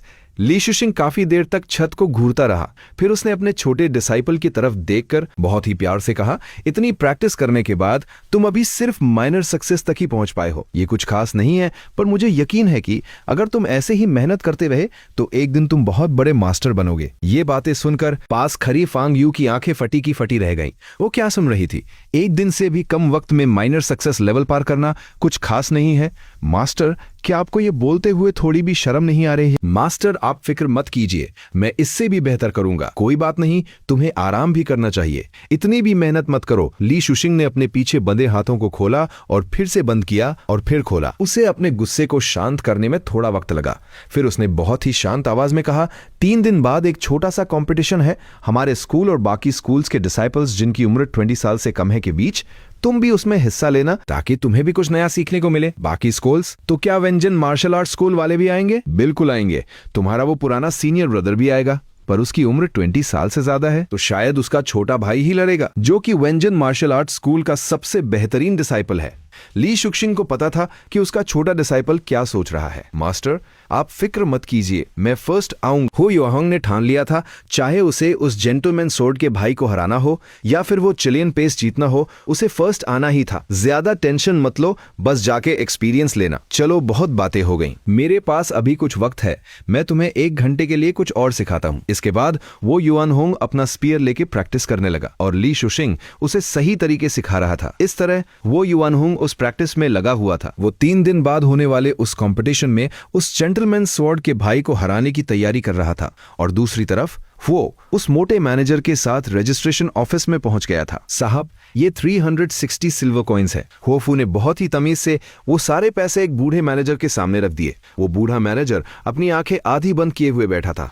होफू ने अपना वो पुराना घर 300 सिल्वर कॉइन्स में बेच दिया था और वू शाओसिया से कुछ पैसे उधार लेकर उसने अपने बेटे के लिए उस गॉड ऑफ स्पीयर स्कूल में रिक्शा चलाने की नौकरी का इंतजाम कर लिया था। और उस मोटे मैनेजर को भी उसने सुबह सुबह ही 72 सिल्वर कॉइन्स का रिश्वत दे दिया था। उस बूढ़े मैनेजर ने वो पैसे अपने हाथ में लिए, अपनी उंगलियों पर थोड़ा सा थूक लगाया और आराम से उन पैसों को गिनने लगा। होफू उसे बड़ी ही घबराहट के साथ देख रहा था, उसकी आवाज तक नहीं निकल रही थी। हाँ, पूरे 360 सिल्वर कॉइन्स है। उस बूढ़े मैनेजर की बात सुनकर होफू की जान में जान आई। अच्छा, तुम्हारे बेटे का नाम क्या है? उस बूढ़े मैनेजर ने फिर से अपनी उंगलियों पर थूक लगाया और एक पुराना सा रजिस्टर खोलकर अपना ब्रश उठाया। वो नाम लिखने ही वाला था, हो यूएनहोंग। हो क्या? हो यूएनहोंग? कौन हो यूएनहोंग?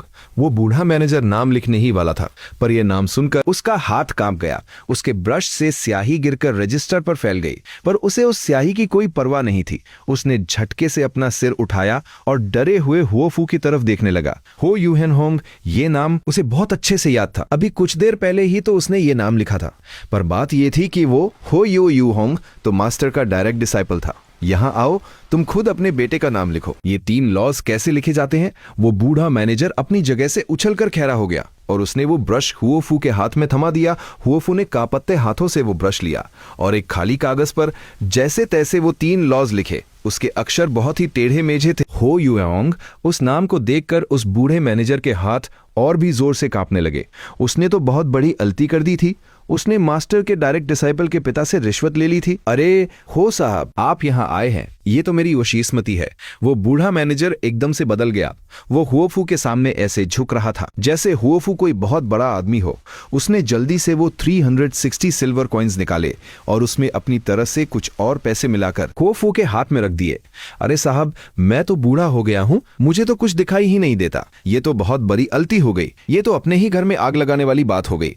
मुझे माफ कर दीजिए साहब। होफू अपने हाथ में उन पैसों को देखकर हैरान रह गया। उसे समझ नहीं आ रहा था कि क्या हो रहा है। क्या मुझसे कोई गलती हो गई है? क्या मैंने कोई गलत काम कर दिया है? वो मोटा मैनेजर भी ये सब देखकर हैरान था। अरे बुढ़े, तुझे क्या हो गया है? अगर तुझे कुछ बुरा लगा है तो बता दे, हम दोनों तो इतने पुराने दोस्त हैं। वो मोटा मैनेजर उस बूढ़े को एक कोने में ले गया और धीरे से बोला, अरे वे, तुझे पता भी है कि इसका बेटा कौन है? तूने उससे रिश्वत ले ली। उस बूढ़े मैनेजर के चेहरे पर डर सा दिख रहा था। कौन है? उस मोटे मैनेजर को भी कुछ गड़बड़ लग रही थी। ये उसी का पिता है जो कल डायरेक्ट डिसाइपल बना है। ये सुनकर उस मोटे मैनेजर के होश उड़ गए। वो क्या सोच रहा था? उसने सिर्फ थोड़े से पैसों के लालच में मास्टर के डायरेक्ट डिसाइपल के पिता से रिश्वत ले ली। उस वक्त उसे अपने पास रखे वो पैसे बहुत भारी लगने लगे। वो जल्दी से हुओफू के पास गया और वो पैसे भी उसे वापस कर दिए। अरे हुओ साहब, बहुत बहुत मुबारक। वो मोटा मैनेजर बहुत ही झूठी सी मुस्कान के साथ होफू को मुबारकबाद दे रहा था, पर अंदर ही अंदर वो डर से पसीने पसीने हो रहा था। होफू अब और भी ज्यादा घबरा गया था। ये दोनों मैनेजर जो पहले उसे घास भी नहीं डालते थे, आज उसके सामने इतने अच्छे से क्यों पेश आ रहे थे? ये तो बहुत ही अजीब बात थी। पर जल्दी ही उस बूढ़े मैनेजर ने उसे सब कुछ बता दिया कि उसका बेटा अहोंग अब गॉड ऑफ स्पीयर मास्टर का डायरेक्ट डिसाइपल बन गया है। डायरेक्ट डिसाइपल, ये लाज सुनकर होफू सुन रह गया। कल रात उसे लगा था कि अहोंग फिर से कोई कहानी सुना रहा है, इसलिए उसने भी उसके नाटक में उसका साथ दिया था। पर ये तो सच था। मेरा बेटा एक जीनियस है, मेरा बेटा एक जीनियस है। होफू की आंखों में आंसू आ गए। उसने जल्दी से अपने आंसू पोंछे, क्योंकि वो नहीं चाहता था कि कोई उसे रोते हुए देखे। उसे अपने बेटे पर बहुत गर्व था। उसे बहुत वोशी हो रही थी। ये सब सोचकर उसकी आवाज भर्राने लगी। अरे हो साहब, ये पैसे तो आपको रखने ही धरेंगे। हम दोनों तो इतने पुराने दोस्त हैं, इसमें शर्माने वाली क्या बात है? वो मोटा मैनेजर बहुत ही वोशी से बोल रहा था। उसने अपनी जेब से 2 सिल्वर कॉइन्स और निकाले और जबरदस्ती वोफू के हाथ में रख दिए। मैंने सुना है कि आपने अपना पुराना घर बेच दिया है। किसे बेचा है? मैं उद जाकर वो घर वापस ले आऊंगा और उसे थोड़ा ठीक भी करवा दूंगा। इसके कोई पैसे नहीं लगेंगे। ये तो बस मेरी तरह से एक छोटा सा तोहफा समझ लीजिए। आज से हम दोनों भाई भाई हैं। अगर कोई भी काम हो तो मुझे बता दीजिएगा। शाम को जब हो योहोंग अपने हाथ में पॉक रिब्स लेकर अपने पुराने घर पहुंचा तो उसने देखा कि उसके पिता पहले ही घर आ चुके हैं। और सिर्फ जितना ही नहीं, उस पुराने और कीरों से भरे घर में आज बहुत रौन थी। गॉड ऑफ स्पीयर स्कूल के वो दोनों मैनेजर उसके पिता के साथ बैठकर बातें कर रहे थे और कुछ मजदूर दीवार की दरारें भर रहे थे और घर की सदाई कर रहे थे। अरे हो डायरेक्ट डिसाइपल आ गए। हो युआनहोंग को देखते ही वो मोटा मैनेजर वशी से उछल धरा। मैनेजर हो युआनहोंग ने सिर हिला के उन्हें प्रणाम किया। वो बूढ़ा मैनेजर भी हंसता हुआ खड़ा हो गया। उसने हो युआनहोंग की बहुत तारीफ की और फिर चुपके से उसके हाथ में कुछ पैसे रख दिए। हो युआनहोंग ने भी वो पैसे चुपचाप रख लिए। थोड़ी देर और बातें करने के बाद वो मोटा मैनेजर हंसते हुए बोला, हो डायरेक्ट डिसाइपल का डायरेक्ट डिसाइपल बनना बहुत ही वोशी की बात है। क्या आप हमारे साथ गिशांग रेस्टोरेंट में खाना खाना पसंद करेंगे? हो युआनहोंग को उन दोनों की मंशा समझ आ गई थी। वो उसे बश करना चाहते थे। अगर हो युआनहोंग को आगे जाकर स्कूल का कोई काम संभालना दड़ा तो वो शायद उन दोनों को अपने साथ मिला ले। पर हो युआनहोंग का मकसद तो अपने मास्टर की तरह ह्वाजिंग लेवल तक पहुंचना था। उसके पास इन सब रालतू कामों के लिए वक्त नहीं था। और दूसरी तरफ वो ये भी देख रहा था कि इन दोनों मैनेजर के सामने उसके पिता बहुत डरे हुए थे। उनके हाथ में जो चाय का कप था वो भी कांप रहा था। इन दोनों के थोड़े से यादे के लिए वो अपने पिता को क्यों परेशान करे? इसलिए हो युआनहोंग ने कहा, आप दोनों का बहुत बहुत शुक्रिया, पर मेरे मास्टर ने मुझे जो काम दिया है वो अभी पूरा नहीं हुआ है। कोई बात नहीं, कोई बात नहीं। हो डायरेक्ट डिसाइपल, आप अपनी प्रैक्टिस कीजिए। हमारी चाय खत्म हो गई है, हम चलते हैं। अगली बार आपको जरूर गिशांग रेस्टोरेंट लेकर जाएंगे। उन दोनों के चेहरों की मुस्कान थोड़ी जीकी बढ़ गई। पर जब उन्होंने हो युआनहोंग के अंदर वो स्पीयर जैसी ताक देखी तो वो फिर से मुस्कुराने लगे और आदर के साथ प्रणाम करके वहां से चले गए। उन दोनों मैनेजर और मजदूरों के जाने के बाद होफू, जो कब से इंतजार कर रहा था, वो जल्दी से हो युआनहोंग के पास आया। होंग, क्या ये सच है कि मास्टर ली शुशिंग ने तुम्हें अपना डिसाइपल बना लिया है? सच में? हाँ पिताजी, बिल्कुल सच है, हो युआनहोंग ने हंसते हुए कहा। उसे समझ आ गया था कि कल रात उसके पिता ने भी सिर नाटक किया था। बहुत अच्छे, बहुत अच्छे, बहुत अच्छे। अपने बेटे के मुंह से ये बात सुनकर हो फूशी से झूम उठा। उसके चेहरे की वो झुर्रियां भी वूशी से खिल उठी थी। वो एक बच्चे की तरह मुश हो रहा था। सूरज ढल रहा था और घर में अब कोई बाहरी इंसान नहीं था। उसके चेहरे पर एक बहुत ही गर्व वाली मुस्कान थी। पिछले कई सालों के दुखों का बोझ आज जैसे उसके कंधों से उतर गया था। वो ऐसा लग रहा था जैसे वो अपनी जवानी के दिनों में वापस चला गया हो। अपने पिता की ये खुशी देखकर हो युआनहोंग को लगा कि उसकी इन कुछ दिनों की मेहनत सफल हो गई। आखिरकार उसने ऐसा कुछ कर दिखाया जिससे उसके पिता सिर उठाकर जी सके। पर इतना ही कारी नहीं है। हो युआनहोंग ने अपना स्पीयर उठाया और एक कॉकरोच को बहुत ही आसानी से मार गिराया। मुझे अपने पिता के लिए एक ऐसा घर लेना है जहां ये कॉकरोच ना हो। मुझे अमीर लोगों के इलाके में एक बड़ा और साफ घर लेना है। रात का खाना खाने के बाद हो युआनहोंग फिर से अपनी प्रैक्टिस में लग गया। पिछले कई सालों का उसका जो डर था वो आज खत्म हो गया था। आज रात जब वो प्रैक्टिस कर रहा था तो उसे बहुत अच्छा लग रहा था।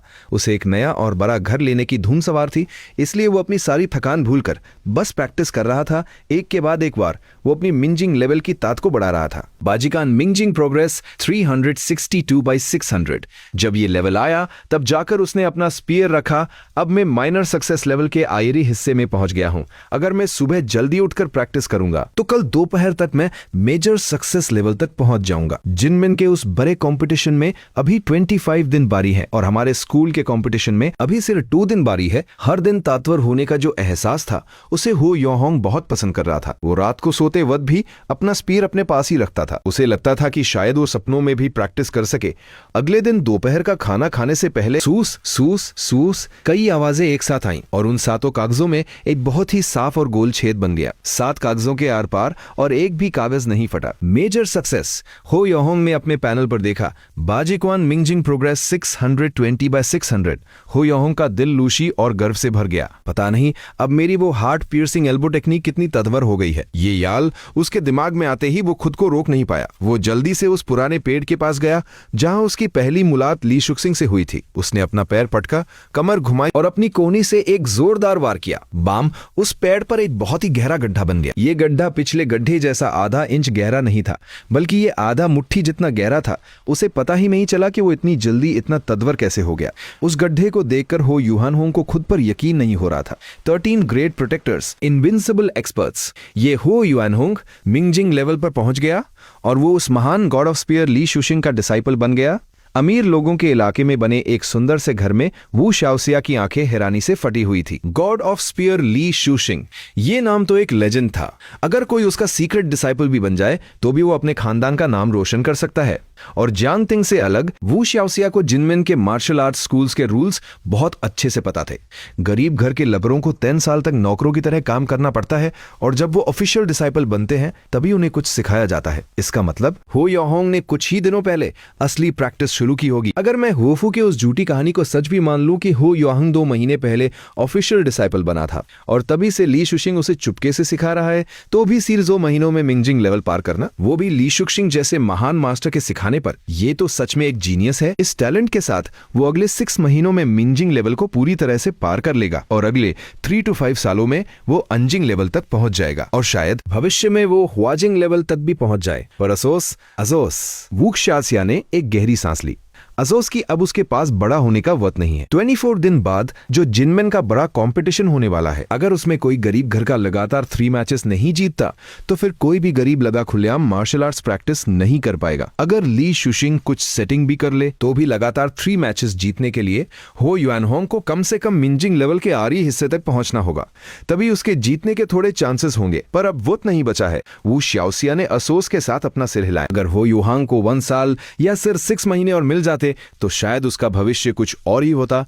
पर अफसोस वक्त किसी का इंतजार नहीं करता। अगर वो सबके सामने आकर प्रैक्टिस नहीं करेगा और अलग अलग स्कूल्स के डिसाइपल से लड़कर अपना कॉन्फिडेंस नहीं बढ़ाएगा तो शायद वो आंजिंग लेवल पर ही अटक जाएगा और कभी हुआजिंग लेवल तक नहीं पहुंच पाएगा। और मुझे जो खबरें मिल रही है, ली शुशिंग ने उसे चुपके से अपना डिसाइपल बनाया है। उसने किसी को भी ये बात नहीं बताई है। इसका मतलब ली शुशिंग नहीं चाहता कि हो युआनहोंग सबके सामने आए।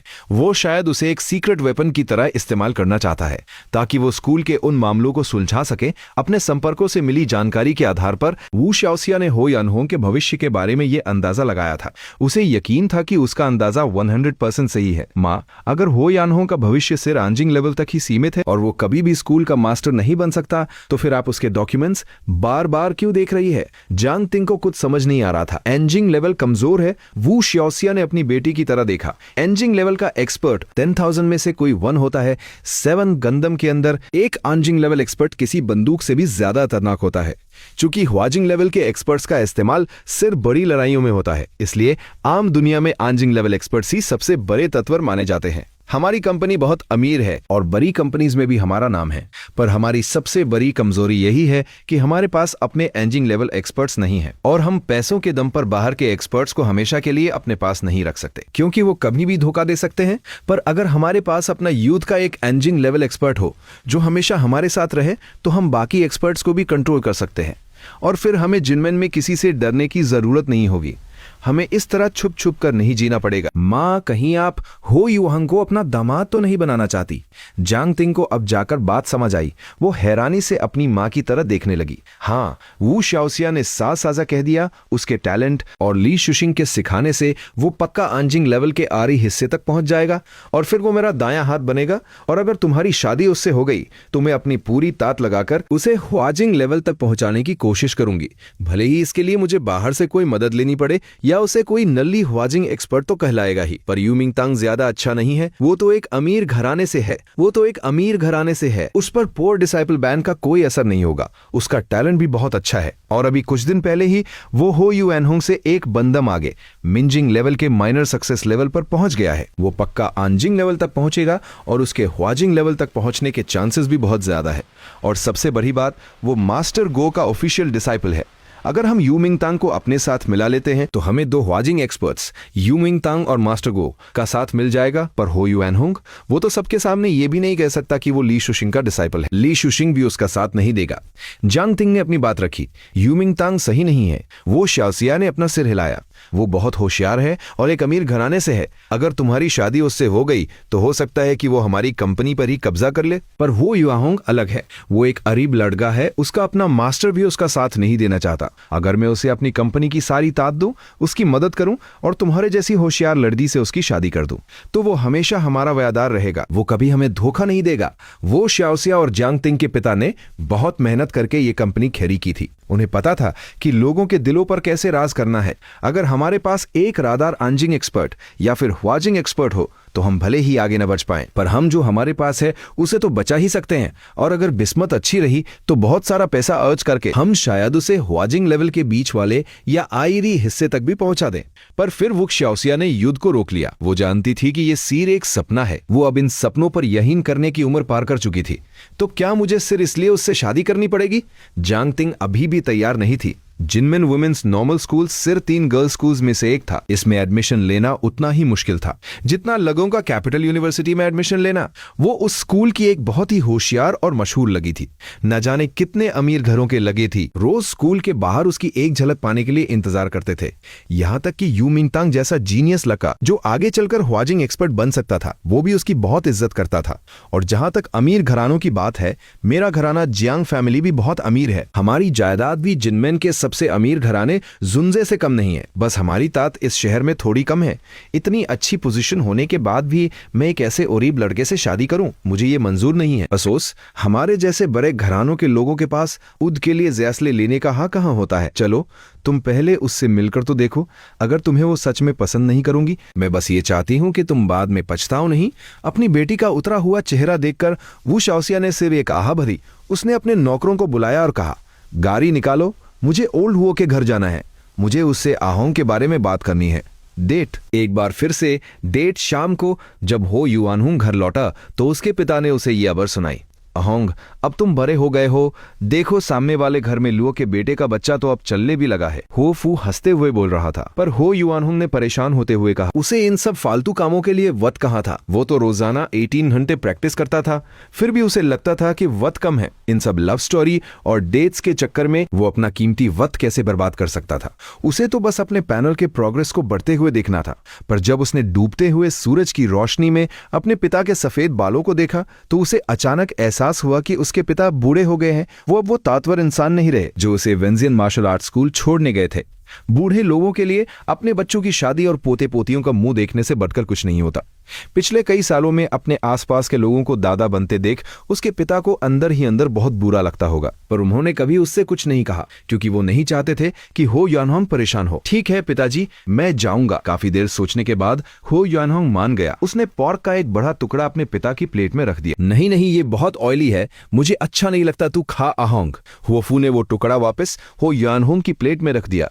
अरे ये बहुत सारा है, मैं अकेले नहीं खा पाऊंगा और मास्टर ने कहा है कि मार्शल आर्ट्स प्रैक्टिस करने वालों को रात का बचा हुआ खाना नहीं खाना चाहिए। कल तो मैं इसे बिल्कुल नहीं खाऊंगा, इसलिए आपको ही इसे एतमा करना पड़ेगा। हो युआन होंग ने एक छोटा सा झूठ बोला। उसे पता था कि उसके पिता बहुत जिद्दी हैं। अगर वो ये सब नहीं बोलता तो उसके पिता वो गोश्त कभी नहीं खाते। भले ही अब उन्हें हर महीने 100 सिल्वर कॉइन्स मिलते थे और वो रोज गोश्त खा सकते थे, पर फिर भी उसके पिता अपने हिस्से का पैसा बचाकर रखना चाहते थे ताकि वो हो योहोंग की शादी में काम आए। अरे बेटा, अगर नहीं खा सकता था तो इतना सारा अरीदा ही क्यों? पैसे बर्बाद कर दिए, ये तो मौत में मिला है, इसके कोई पैसे नहीं लगे। शाम की उस हल्की हल्की रोशनी में हो योहोंग और उसके पिता एक साथ बैठकर वो पोर्क खा रहे थे। उनके मुंह पर तेल लगा हुआ था। हो योहोंग ने गोश्त वाले से आस तौर पर ज्यादा चर्बी वाला गोश्त मांगा था। उस जमाने में चर्बी वाला गोश्त फैटी मीट बिना चर्बी वाले गोश्त लीन मीट से ज्यादा महंगा होता था और उसके पिता को चर्बी वाला गोश्त ही सबसे ज्यादा पसंद था। आज रात उसके पिता बहुत वश लग रहे थे। वो बहुत बातें कर रहे थे, अपनी जवानी के दिनों की कहानियां सुना रहे थे और हो युआनहोंग बहुत ध्यान से उनकी बातें सुन रहा था और बीच बीच में मुस्कुरा रहा था। वो दिन अब हमेशा के लिए चले गए थे जब वो चुपचाप बैठकर वो सस्ते केकरे खाया करते थे। अगली सुबह हो युआनहोंग ने अपनी प्रैक्टिस से छुट्टी ली और शहर के उस भीड़ भाड़ वाले इलाके की तरह चल दिया। वो डेट उसी इलाके के एक तय हाउस में थी। भले ही उस तय हाउस में ज्यादा लोग नहीं आते थे, पर कहा जाता था कि उसका मालिक पहले अंडरवर्ल्ड का कोई बड़ा डॉन था और जब वो बूढ़ा हो गया तो उसने वो त्या हाउस खोल लिया। जब हो याहुंग वहां पहुंचा तो जांग तिंग पहले से ही वहां थी। अभी उन्होंने ठीक से बात शुरू भी नहीं की थी कि त्या हाउस के कमरे के बाहर से एक आवाज आई, टिंग टिंग दीदी आप यहाँ हैं। हो युहोंग ने मुड़कर देखा, ते हाउस के उस कमरे का दरवाजा अभी पूरा बंद नहीं हुआ था और बाहर एक बहुत ही सुंदर और जवान लकड़ी खैरी थी। उसने हल्के नीले रंग का टॉप और काले रंग की प्लीटेड स्कर्ट पहनी हुई थी। उसके टॉप के कॉलर पर जिनमिन विमेंस नॉर्मल स्कूल का लोगो बना हुआ था। जाहिर है वो जांग तिंग की कोई दोस्त थी। उस लगी के साथ एक 20 साल का लड़का भी था। टिंग टिंग दीदी, आपने तो कहा था कि आपको दोपहर में कुछ काम है, आप यहाँ क्या कर रही हैं? और ये कौन है? नीले कपड़ों वाली वो लगरी शायद जांग तिंग की बहुत अच्छी दोस्त थी, इसलिए वो बिना पूछे कमरे के अंदर आ गई और जांग तिंग के पास बैठ गई। उसके साथ जो लगा था वो हो याहुंग को बहुत ही गौर से देख रहा था और चुप था। ये मेरे पुराने पड़ोसी हैं, ये जिनमिन वापस आए थे तो मैं बस इनसे मिलने आ गई। जांग तिंग को उन दोनों का वहां आना कुछ अजीब लग रहा था। वो जल्दी से अपनी जगह से खैरी हो गई और उसने ऐसे दिखाया जैसे वो हो याहुंग को ठीक से जानती भी नहीं। मिंगटंग भाई, मिंगफांग, आप लोग यहाँ कैसे? ये दोनों मास्टर गो बगवासहंग मास्टर के डिसाइपल यू मिंगटंग और उसकी बहन यू मिंगफंग थे। हम लोग यहाँ से गुजर रहे थे, तुम्हारी आवाज सुनी तो सोचा मिलने, यू मिंगतांग ने कहा। अच्छा, जांग तिंग को उसकी बात पर यकीन नहीं था। उसने जानबूझकर ये खाली ते हाउस चुना था ताकि किसी को पता न चले कि वो हो युआनहोंग के साथ डेट पर है। पर यू मिंगतांग मास्टर गो का सबसे अच्छा डिसाइपल था। उसकी बागवाजांग इतनी अच्छी थी, जांग तिंग भी उसकी इज्जत करती थी। भले ही जांग तिंग को लग रहा था कि वो दोनों उसका पीछा कर रहे हैं, पर उसने अपने चेहरे पर एक मुस्कान रखी और उनके लिए चाय बनाई। कोई बात नहीं तिंग तिंग, तुम बैठो, हमने अपने लिए चाय मंगवा ली है। यू मिंगतांग और उसकी बहन उन दोनों के पास बैठ गए और जांग तिंग से बातें करने लगे। वो विदेश में अपनी पढ़ाई के बारे में बातें कर रहे थे और फिर वो बागवाजंग प्रैक्टिस करने की मुश्किलों के बारे में बातें करने लगे। बातों बातों में यू मिंगतांग ने अपनी बागवाजंग की ताकत भी दिखाई। भाम, उसने अपनी मिंजिंग लेवल की ताज से पास रखे एक लकड़ी के सजावटी खंबे पर वार किया और उस मजबूत लकड़ी पर उसके हाथ का आधा इंच गहरा निशान छप गया। जांग तिंग की आंखें फटी की फटी रह गईं। ये तो लकड़ी का खंबा है और इस पर अपने हाथ से इतना गहरा निशान बनाना, ये इंसान है या कोई मशीन? इसके बाद यू मिंगतांग उन दोनों लगरियों को ये बताने लगा कि बागवाजांग सीखना कितना मुश्किल है। आम लोगों को अपनी ताकत को इस लेवल तक लाने में 10 साल या 8 साल लग जाते हैं। वो दोनों लड़कियां बहुत ध्यान से सुन रही थी, जैसे वो खुद भी उस मुश्किल को महसूस कर रही हो। पर हो याहुंग को उनकी ये बातें कुछ समझ नहीं आ रही थी। आखिर उसने तो मिंजिंग लेवल का बेसिक सिर्फ 2 दिनों में ही मेजर सक्सेस तक पहुंचा दिया था। उसे तो इसमें कुछ भी मुश्किल नहीं लगा। तो फिर वो दोनों लड़कियां किस बात पर इतनी हैरान हो रही थी? उस लकड़ी के खंबे पर बने आधे इंच गहरे निशान पर। वो तो अब बहुत आराम से उस खंबे में अपनी आधी मुट्ठी के बराबर गहरा गड्ढा कर सकता था। भाई, तो आपको इस लेवल तक पहुंचने में कितना वक्त लगा? 2 महीने, यू मिंगतांग ने बड़े आराम से कहा। वो दोनों लगियां एक बार फिर से हैरानी से चिल्लाईं। वाओ, यू मिंगतांग भाई तो सच में एक जीनियस है। जिस काम में आम लोगों को 10 to 8 साल लग जाते हैं, वो आपने सिर्फ 2 महीने में कर लिया। यू मिंग तांग ने देखा कि वो युएन होंग चुपचाप बैठा है तो वो हंसते हुए उसकी तरफ मुड़ा। दोस्त, तुम्हें क्या लगता है? मुझे हो युएन होंग थोड़ी देर चुप रहा। वो कुछ बोलने ही वाला था कि जियांग तिंग ने बात काट दी। अरे ये बहुत होशियार हैं, बस इन्हें बात करना पसंद नहीं है। मिंगतांग भाई, आप बुरा मत मानना। जियांग तिंग ने जल्दी से बात संभाली। वो नहीं चाहती थी कि वो याओ होंग कुछ ऐसा बोले जिससे यू मिंगतांग को बुरा लगे और उसके दोस्तों के सामने उसकी बेइज्जती हो। यू मिंगतांग ने भी उस पर ज्यादा ध्यान नहीं दिया और वो वापस जियांग तिंग से बातें करने लगा। हो यूहांग को उन लोगों की बातों में कोई इंटरेस्ट नहीं था, इसलिए उसने अपने हाथ में एक चॉपस्टिक ली और उसे स्पीयर की तरह इस्तेमाल करके अपनी प्रैक्टिस के बारे में सोचने लगा। पिछले कुछ दिनों से वो बस प्रैक्टिस कर रहा था। उसे अपनी टेक्निक्स को ध्यान से समझने का वक्त ही नहीं मिला था। अब जब उसके पास वक्त था तो वो अपनी गलतियों को सुधारने के बारे में सोच रहा था। जैसे जैसे वो अपनी प्रैक्टिस के बारे में गहराई से सोच रहा था, उसे अपनी हार्ट पियर्सिंग एल्बो टेक्निक और भी अच्छे से समझ आ रही थी। वो अब सिर्फ टेक्निक को इस्तेमाल करना नहीं जानता था, बल्कि वो ये भी समझ रहा था कि वो टेक्निक काम कैसे करती है। बाजिकान मिंजिंग प्रोग्रेस 505/600 उसके पैनल पर एक नया प्रोग्रेस दिख रहा था। ये तो कमाल है। यहां आने से पहले उसका प्रोग्रेस 490/600 था और अब सिर्फ अपनी प्रैक्टिस के बारे में सोचकर उसका प्रोग्रेस 15 पॉइंट्स और बढ़ गया था। अब वो मिंजिंग लेवल के आयरी हिस्से के बहुत करीब था। इसका मतलब मेरा ये martial arts god ascension fate सिर्फ मेरी प्रैक्टिस की स्पीड को ही नहीं बढ़ाता, बल्कि ये मेरी समझ को भी तेज करता है। अगर मैं सिर्फ प्रैक्टिस करता रहूं तो भी मैं आगे बढ़ूंगा, पर अगर मैं अपनी प्रैक्टिस के बारे में गहराई से सोचूं और नई चीजें सीखूं तो मेरी प्रोग्रेस 365 गुना ज्यादा तेज होगी। ये तो बहुत अच्छी बात है। वो योहोंग अपनी प्रोग्रेस से इतना बूस्ट था कि वो उस डेट को बिल्कुल भूल गया। उसने अपनी जेब से वो मिंजिंग लेवल की दवाई निकाली, उसे चाय के साथ खाया और फिर से अपनी प्रैक्टिस के बारे में सोचने लगा।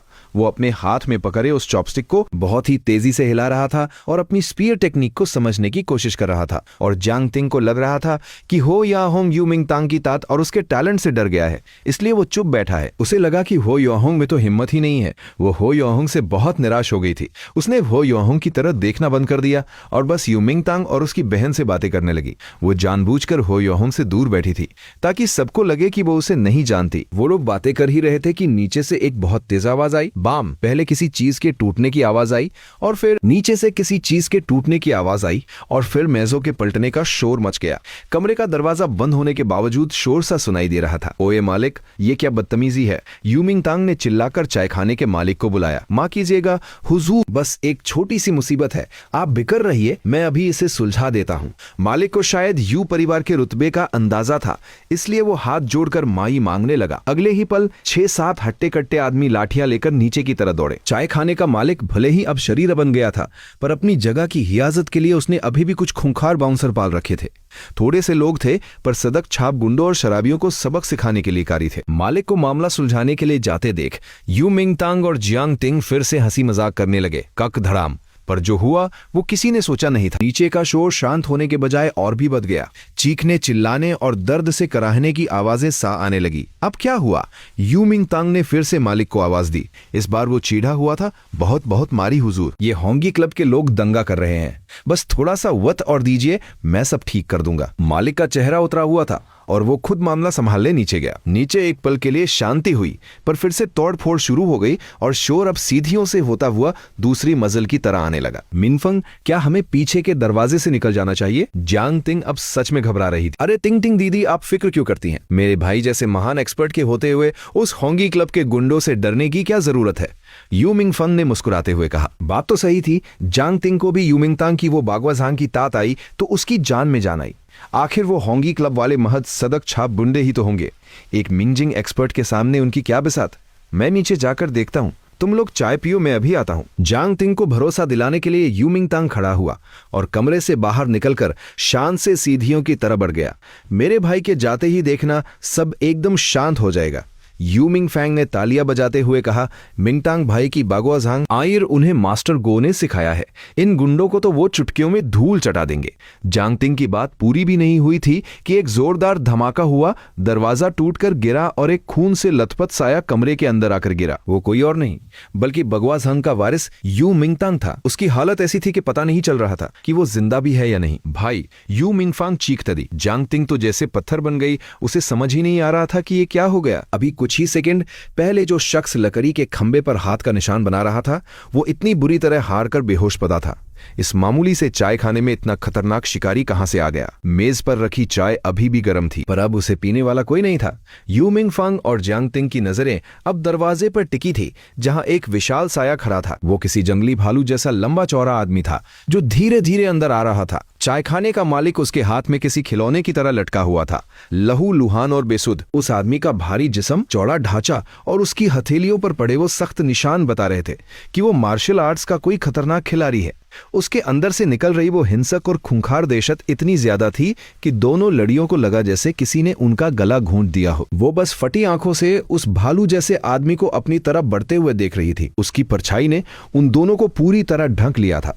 सब खत्म। जियांग तिंग, जो खुद को बहुत होशियार और बहादुर समझती थी, जिसने अपनी माँ के साथ कई बड़े बड़े लोग देखे थे, उसे लगा था कि वो अपनी बातों से किसी भी मुसीबत को टाल लेगी। पर आज पहले यू मिंगतांग का ये हाल और फिर सामने खड़ी ये साक्षात मौत, उसका दिमाग पूरी तरह सुन्न पड़ गया। वो इतनी डर गई थी कि उसके मुंह से एक शब्द भी नहीं निकल रहा था। वो बस उस दरिंदे को अपने करीब आते देख रही थी। उसे ऐसा लगा जैसे पूरी दुनिया थम गई हो। सिर उस आदमी के भारी कदमों की आवाज के अलावा उसे कुछ सुनाई नहीं दे रहा था। उसे लगा कि अब मौत तय है कि तभी तुमने मेरी सोच की लय तोड़ दी, जब जियांग तिंग पूरी तरह हार मान चुकी थी।